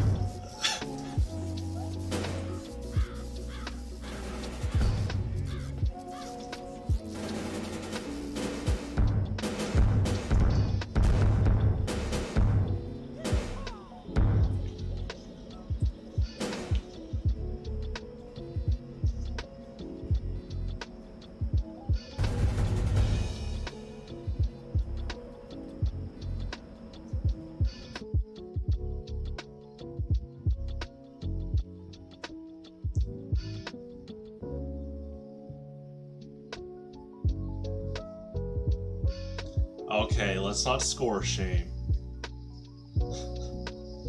TF2's about the objective, TRK.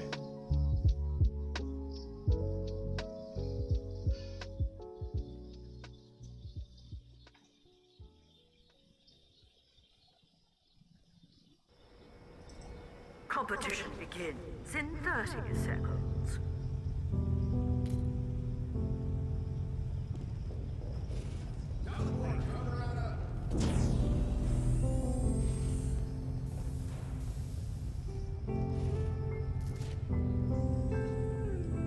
Get ready.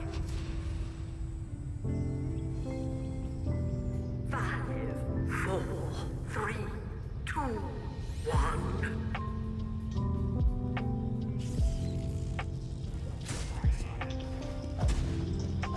Good luck.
Good luck, have fun. Play as long as you want, TRK. Please capture the control point.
guy likes coffee, okay? If you know, you know. We're just talking about English dialect.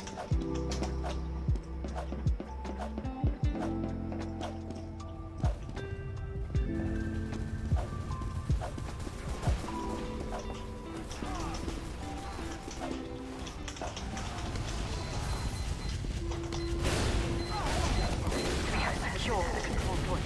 Alert. Our control point captured.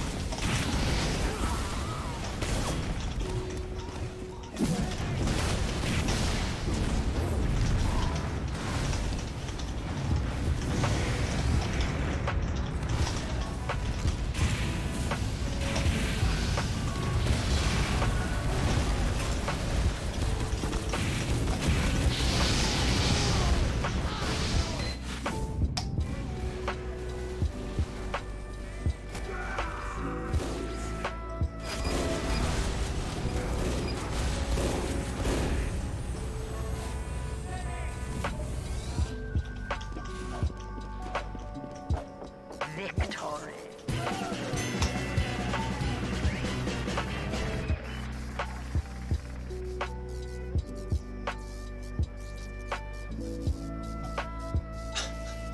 An address, right? Uh-oh. It's either a nice pizzeria or someone's house.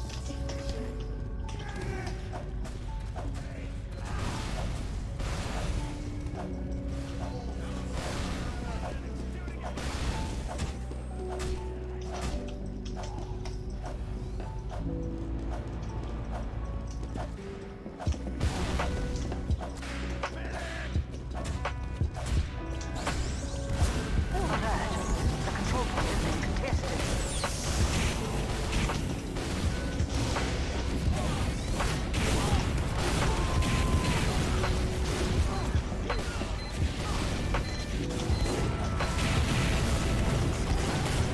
We have captured the control point.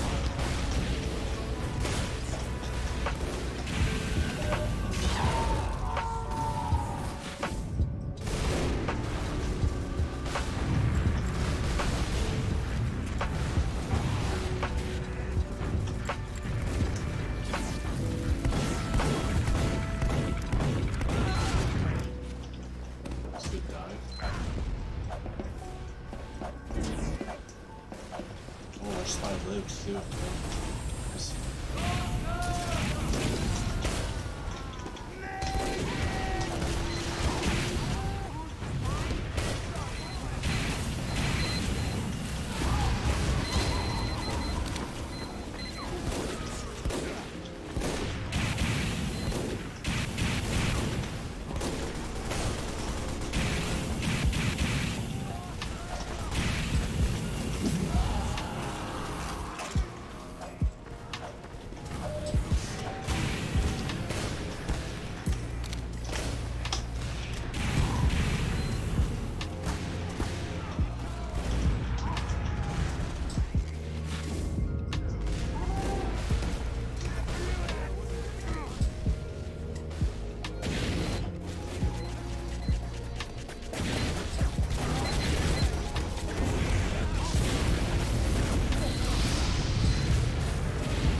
same soldier. I think he learned.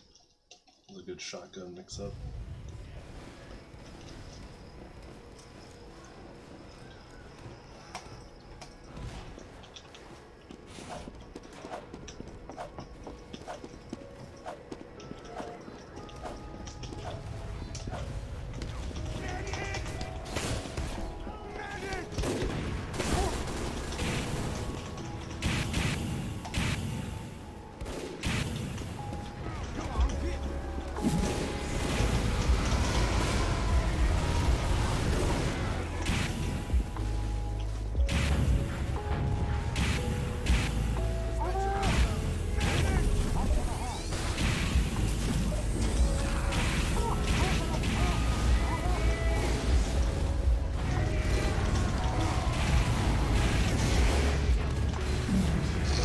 He went right to shotgun when he saw me. That's good. That's a good mix-up.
As like a big thing in the Pyro versus Soldier matchup is you're immediately gauging how much they respect or don't respect you. Because if they don't respect you, that's just an asset. Because if you can reflect their rockets, you can usually just bait and punish. But that guy, he's immediately going to shotgun every time he sees me now. That was pretty good. But if he always just does shotgun, he's not threatening with the rocket launcher.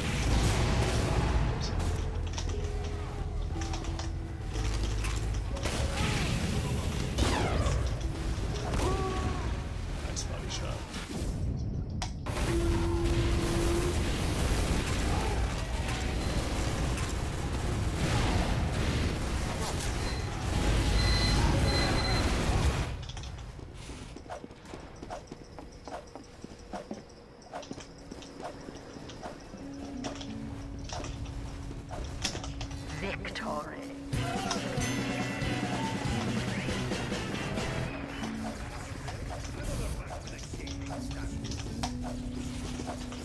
Giddy up, boys.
point.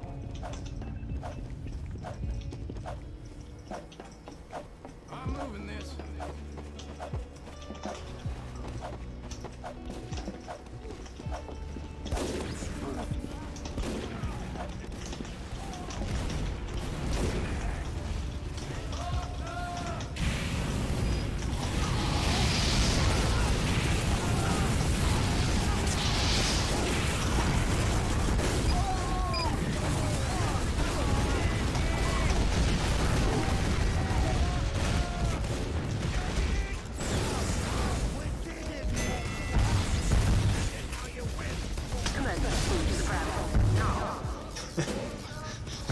Team scramble.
Prepare to compete in 30 seconds.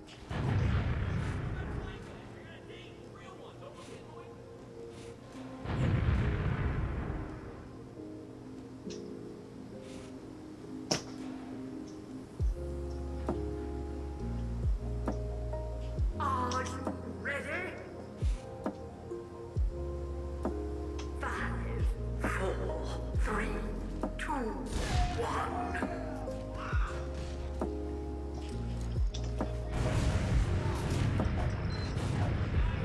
Great.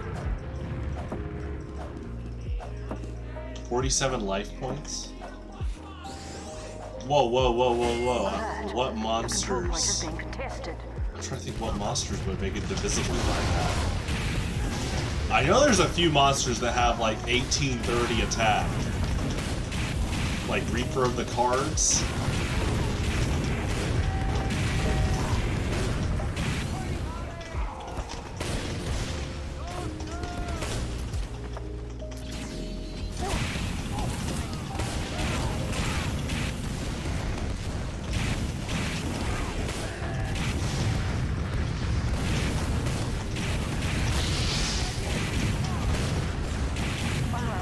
The control point has been captured.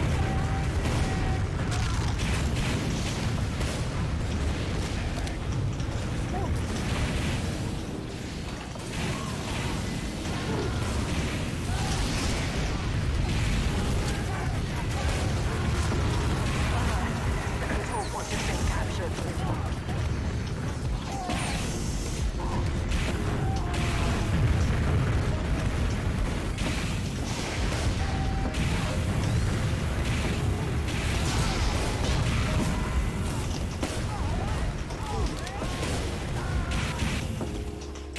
Oh, okay. Yeah, you're playing stuff that halves your life points. Gotcha. Yeah, why did I think of that? Because my mind's like, whoa, what crazy attacker's got like 1,070 attack points? Yeah. That's cool. That's cool. Yeah, I need to start building some other decks for tag deals and stuff. I have Jinzo, but I have a few other ones I want to do. Oh, that's good. It's good to hear that. Yeah, I think TF2 plus lo-fi hip-hop beats is a pretty good blend. There's been some thesis videos recently about how TF2 and Valve games in general just have good ambiance overall. I'm also a big Half-Life fan, and in turn Portal, and I think those games have good ambiance too. Now Portal and Half-Life get a little more on the eerie, unhinged side, but I like that stuff. That's always been my favorite kind of horror, is like that eerie psychological horror. Not something that always just jump scares or intense blood and guts everywhere. I'm not against that, though I do think that jump scares sometimes... I think jump scares are often a crutch, and it can often be like cheap horror. I think the really good horror delves into like really messing with your head and trying to wrap your head around certain things.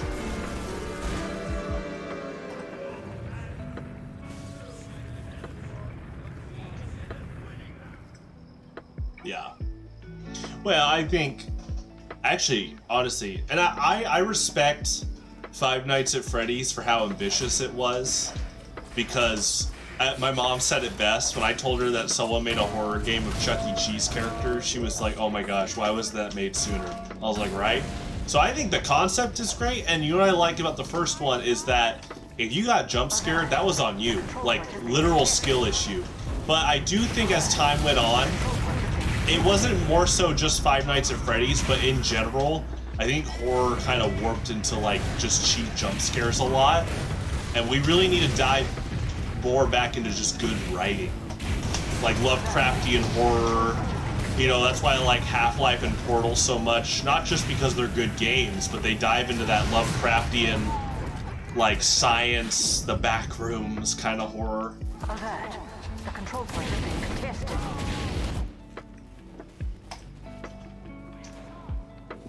I mean, some people say that even TF2 has like this cool, ominous, not horror, but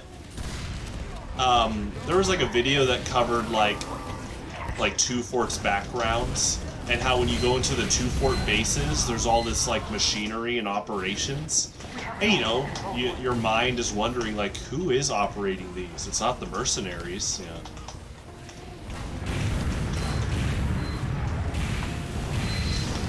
I mean, technically, the bases are owned by the red and blue, like, corporations. So it could be, like, the employees, but did they, like, abandon Two Fort, or, like, the place I'm playing on right now? Gully Wash? Because, like, here's a perfect, well, I don't want to distract the medic, but quickly look, there's, like, a smoke fire there. It's just cool. There's cool background stuff on these maps.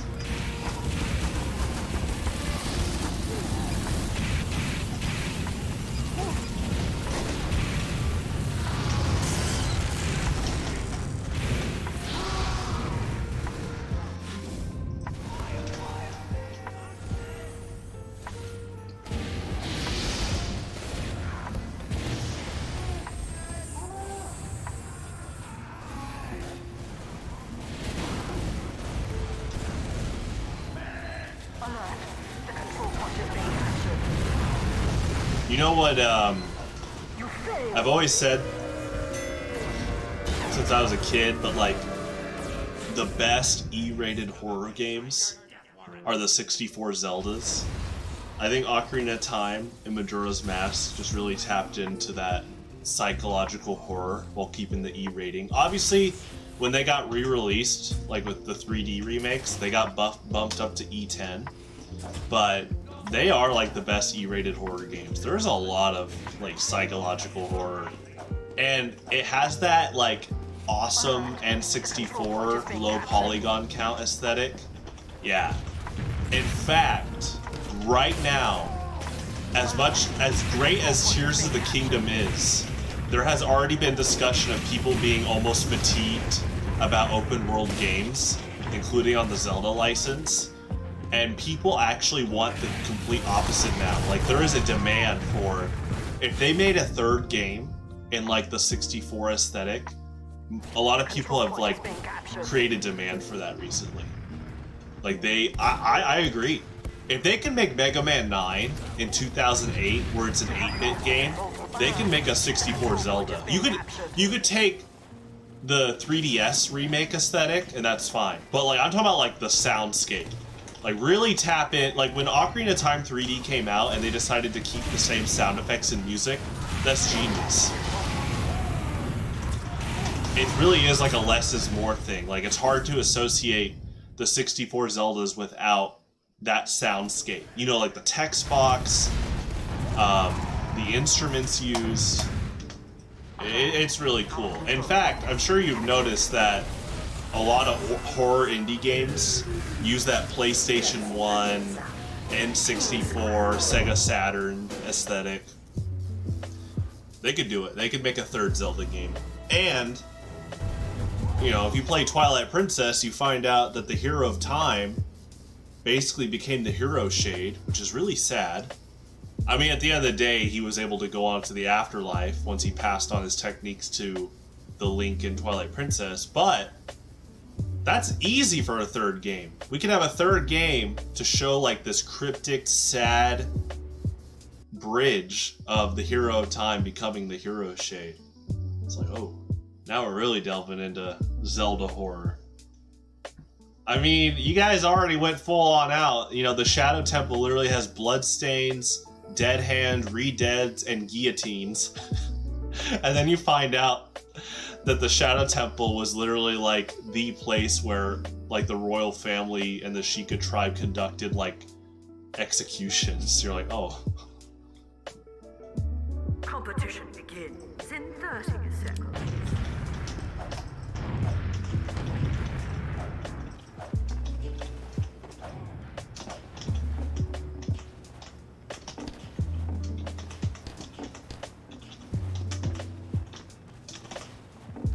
Prepare to compete in 10 seconds. 5, 4, 3, 2, 1.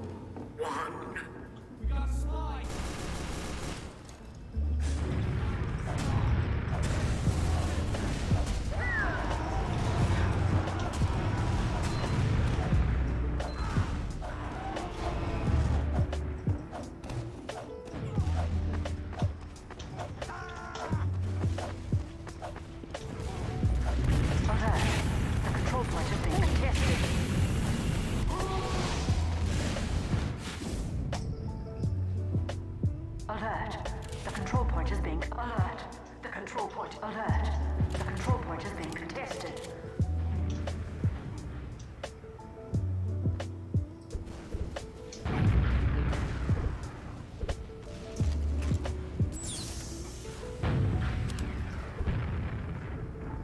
Oh yeah, Metroid's got some crazy horror elements. You know, I'm gonna play something after this match, when the next map opens, because Metroid's got a ton of crazy horror stuff. Alert. The control point is being contested.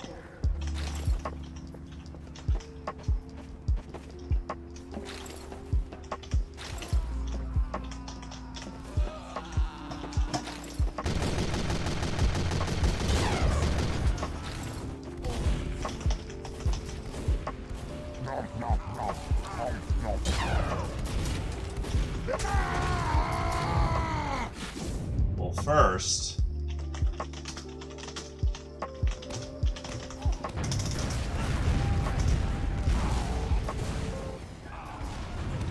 boop, bop, boop. Wait, not multiplayer. We'll play this first. This isn't horror, but we'll play the next one. This is a jam, though. It's gonna take me back. I'm gonna delve right into 2006 OG competitive FPS mode. Well, after this ad. But, you know, if you're trying to sell a product, you better do it now. I already forgot what it is. They keep talking. They got me good. I haven't clicked skip ad yet. Oh wow, it's a double ad. That's the true horror. Sorry if I scared anyone.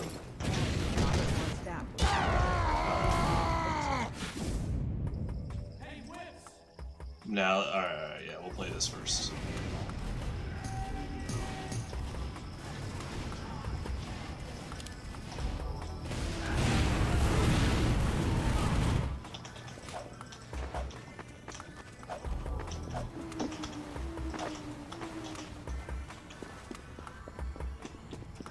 Victory. It's good.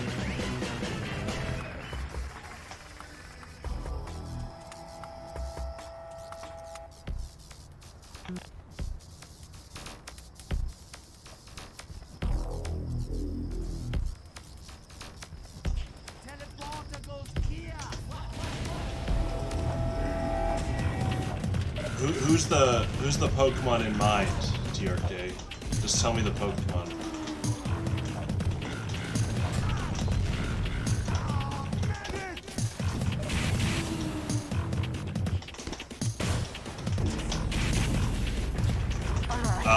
In Highlander, anytime you, well, yeah, in Highlander, if you evolve from the deck, that still counts as evolving from the hand. Yeah, that's fine.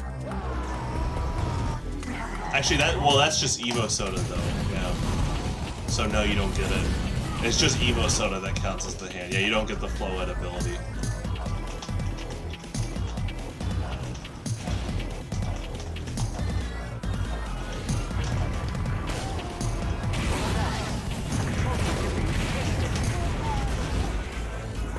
Alright. So we're talking horror. There we go. Control point.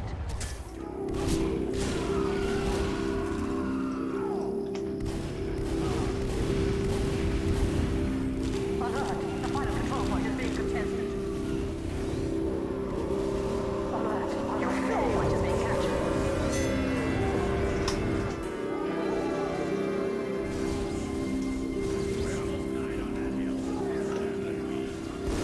Yeah, if you attack your turn still. Just flat out, no matter what, unless you run like mining. Oh, we got anti-clown. Sax is arch enemy. Not TRK, they're friends now.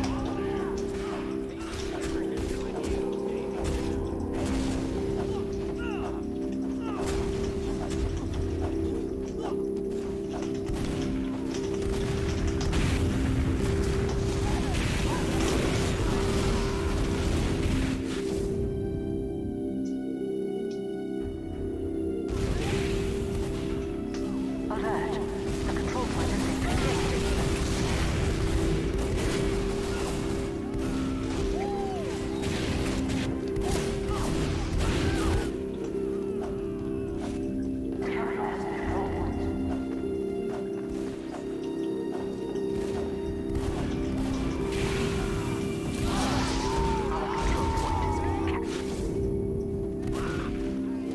Alright. We'll go back to...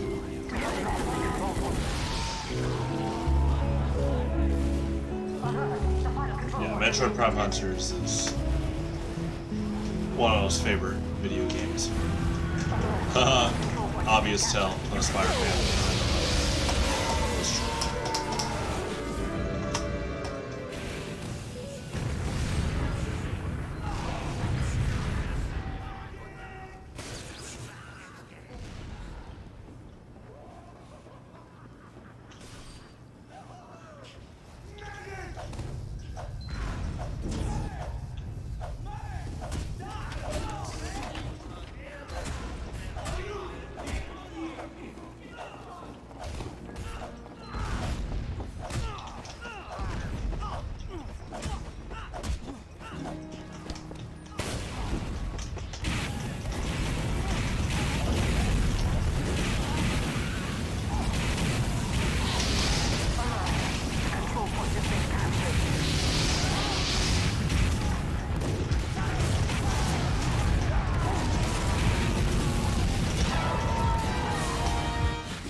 Yeah, it's such a good song. Alert! The control point is being contested.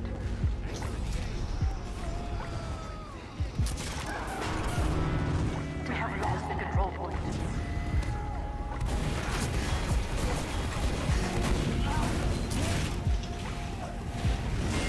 Alert!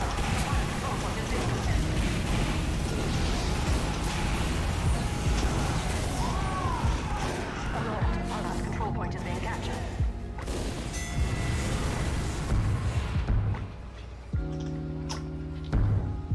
Alright, we got time. Let's do this. So yeah, Metroid Horror. Let's see what's on here. Filter.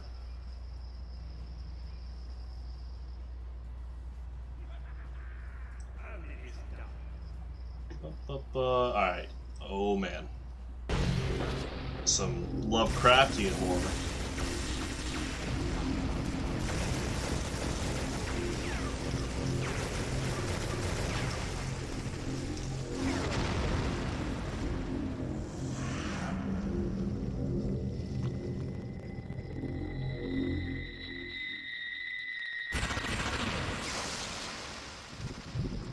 Oh, it's loading a map, so the frame rate just went crazy. Oh no, it's fire!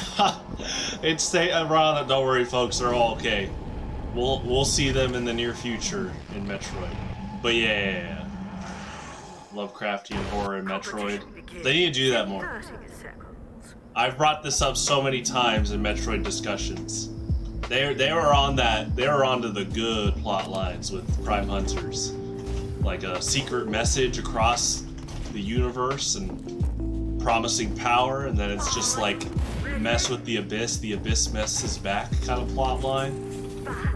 If they want to bring back Guria and it's like a cult and they're trying to like revive him, I think that'd be a cool like secret boss. Like, what if they make Metroid 6 and as you fight the main antagonist in whatever faction it is, you like pick up these like secret artifacts and you don't realize that you're helping to like revive Guria, and then you go to like a hidden room and then this cult like brings them back. You didn't realize that you did that. That'd be such a cool like hidden boss. And Nintendo, I know you're listening. I just played Metroid music. Your lawyers are jumping on to cease and desist that. So why don't you sit down and listen to this idea? I know you're bringing the hunters back in this decade. So now let's focus on Guria too. Mission begins in 30 seconds.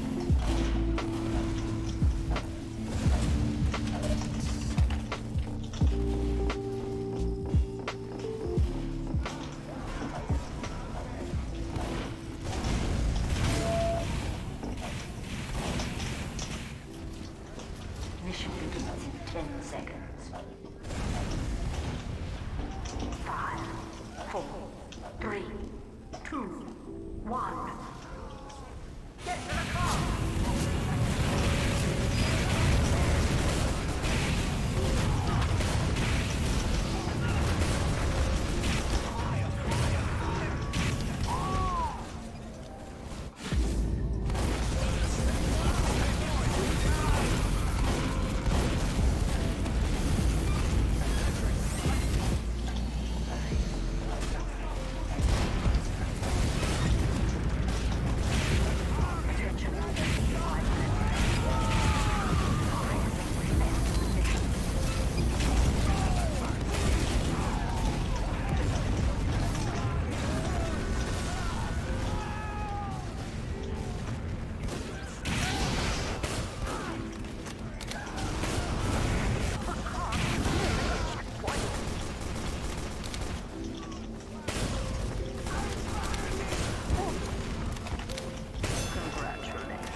This round I'm doing all resonance by phone.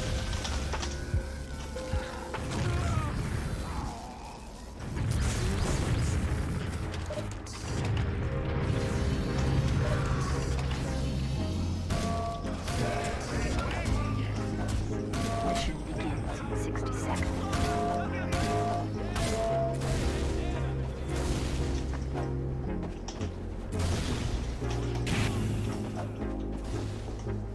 Yeah. Talk about one of the most influential songs of the new millennium.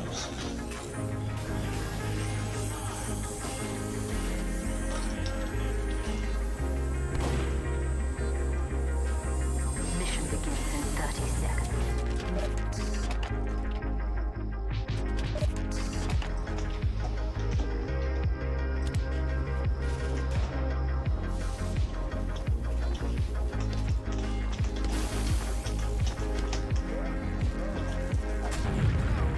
Mission begins in 10 seconds.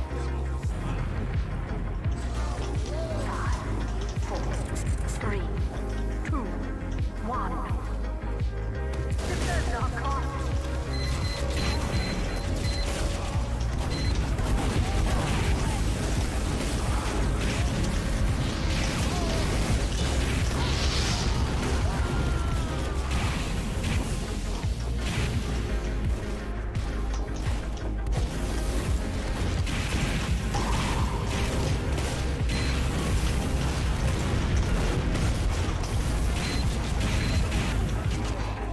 Attention. 5 minutes left. 5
Alright, now listen to this transition this guy added to loop it.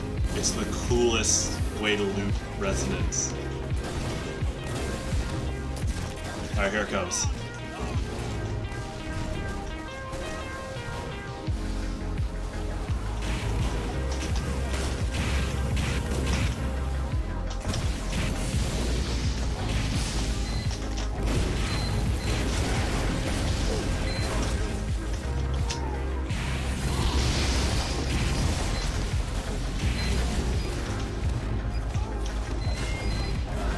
Yeah, he went above and beyond.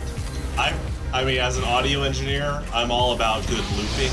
So when I hear people that really just don't try at all, it can make a difference. You gotta, a good loop makes a huge difference. And this guy went above and beyond. He basically rigged a custom. He took the kickoff snare and used it to loop it back. And it's great. That took some creative process.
Yeah, like stuff like this on Badwater. I love that like 60s tech aesthetic. And there's even like that little office right there with the big phone.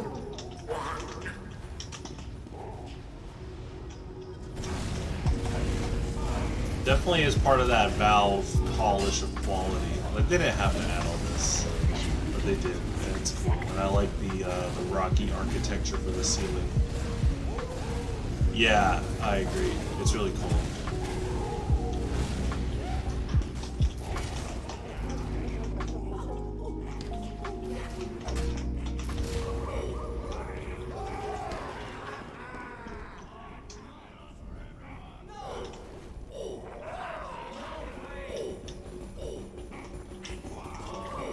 Mission begins in 30 seconds.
You think the other team stole my stuff?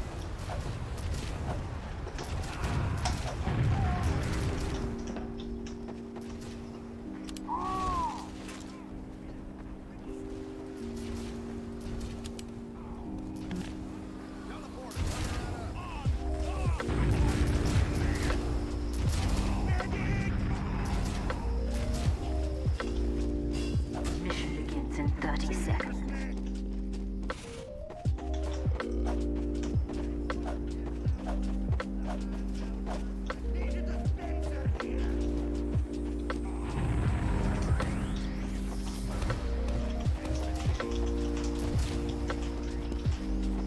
Mission begins in 10 seconds.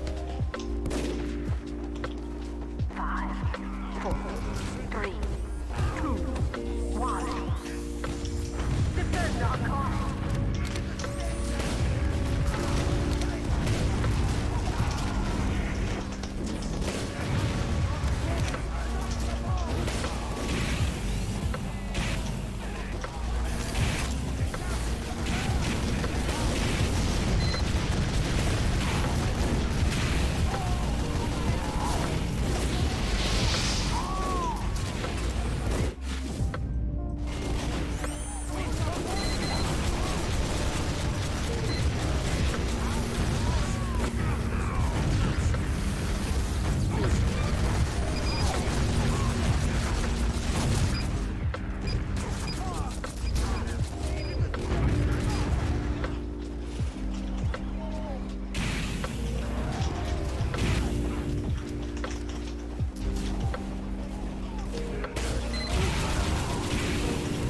Hey, I'll see you around, man.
Mission ends in 10 seconds.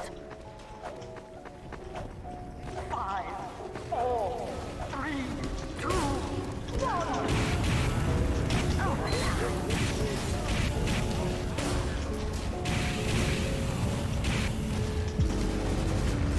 Alright, this is my last map.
Competition begins in 30 seconds.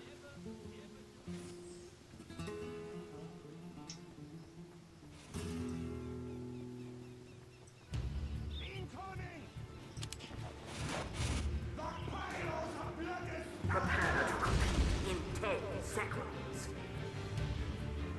5, 4, 3, 2, 1.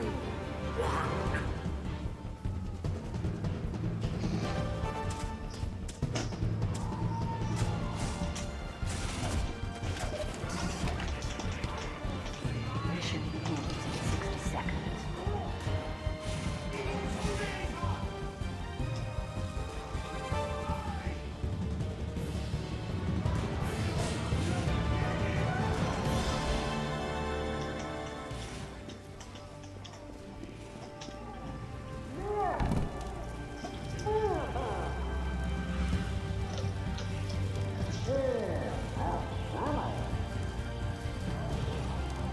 Mission begins in 30 seconds.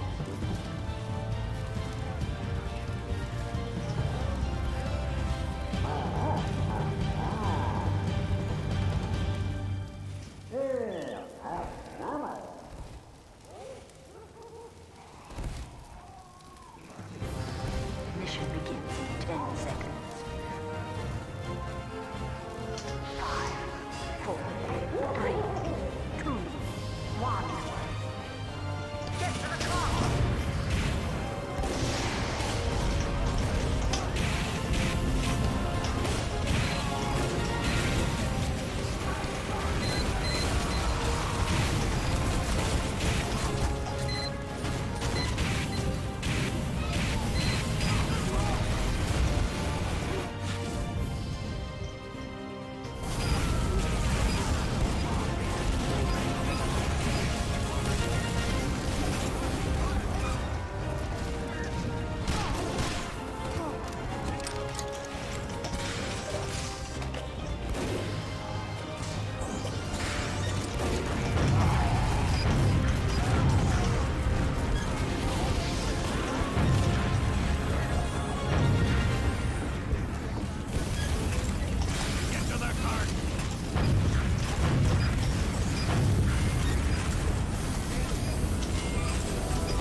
Oh, it just flashes through. Yeah, just it makes sense. I just never knew what the transition animation was.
So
that's great. Someone who change swaps the engineer level and teleport through. Or someone just like drops level. That's definitely big.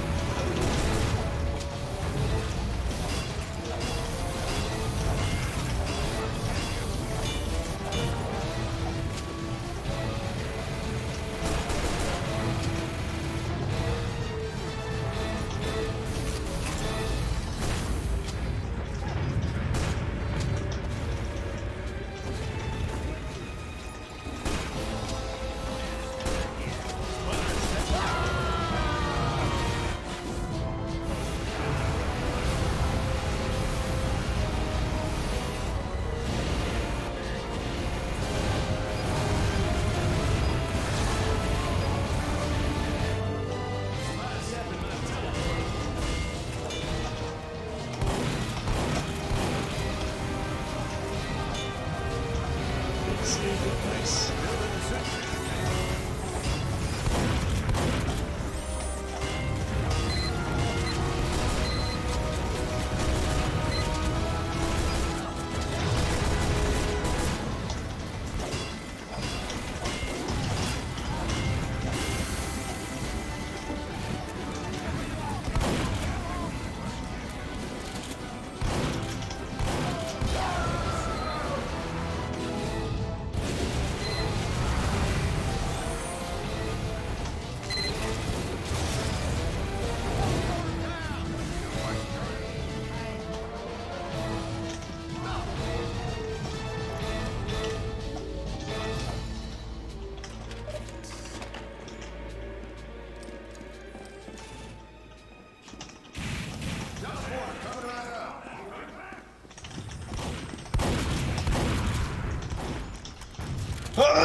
Excuse me.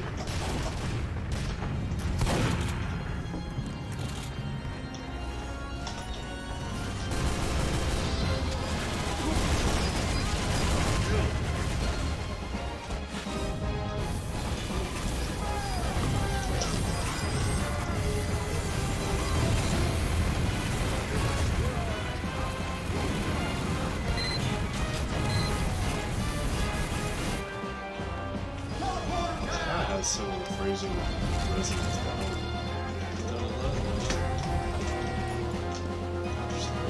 I have to look at both of their like notes and key signatures.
animation.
Alright, everyone.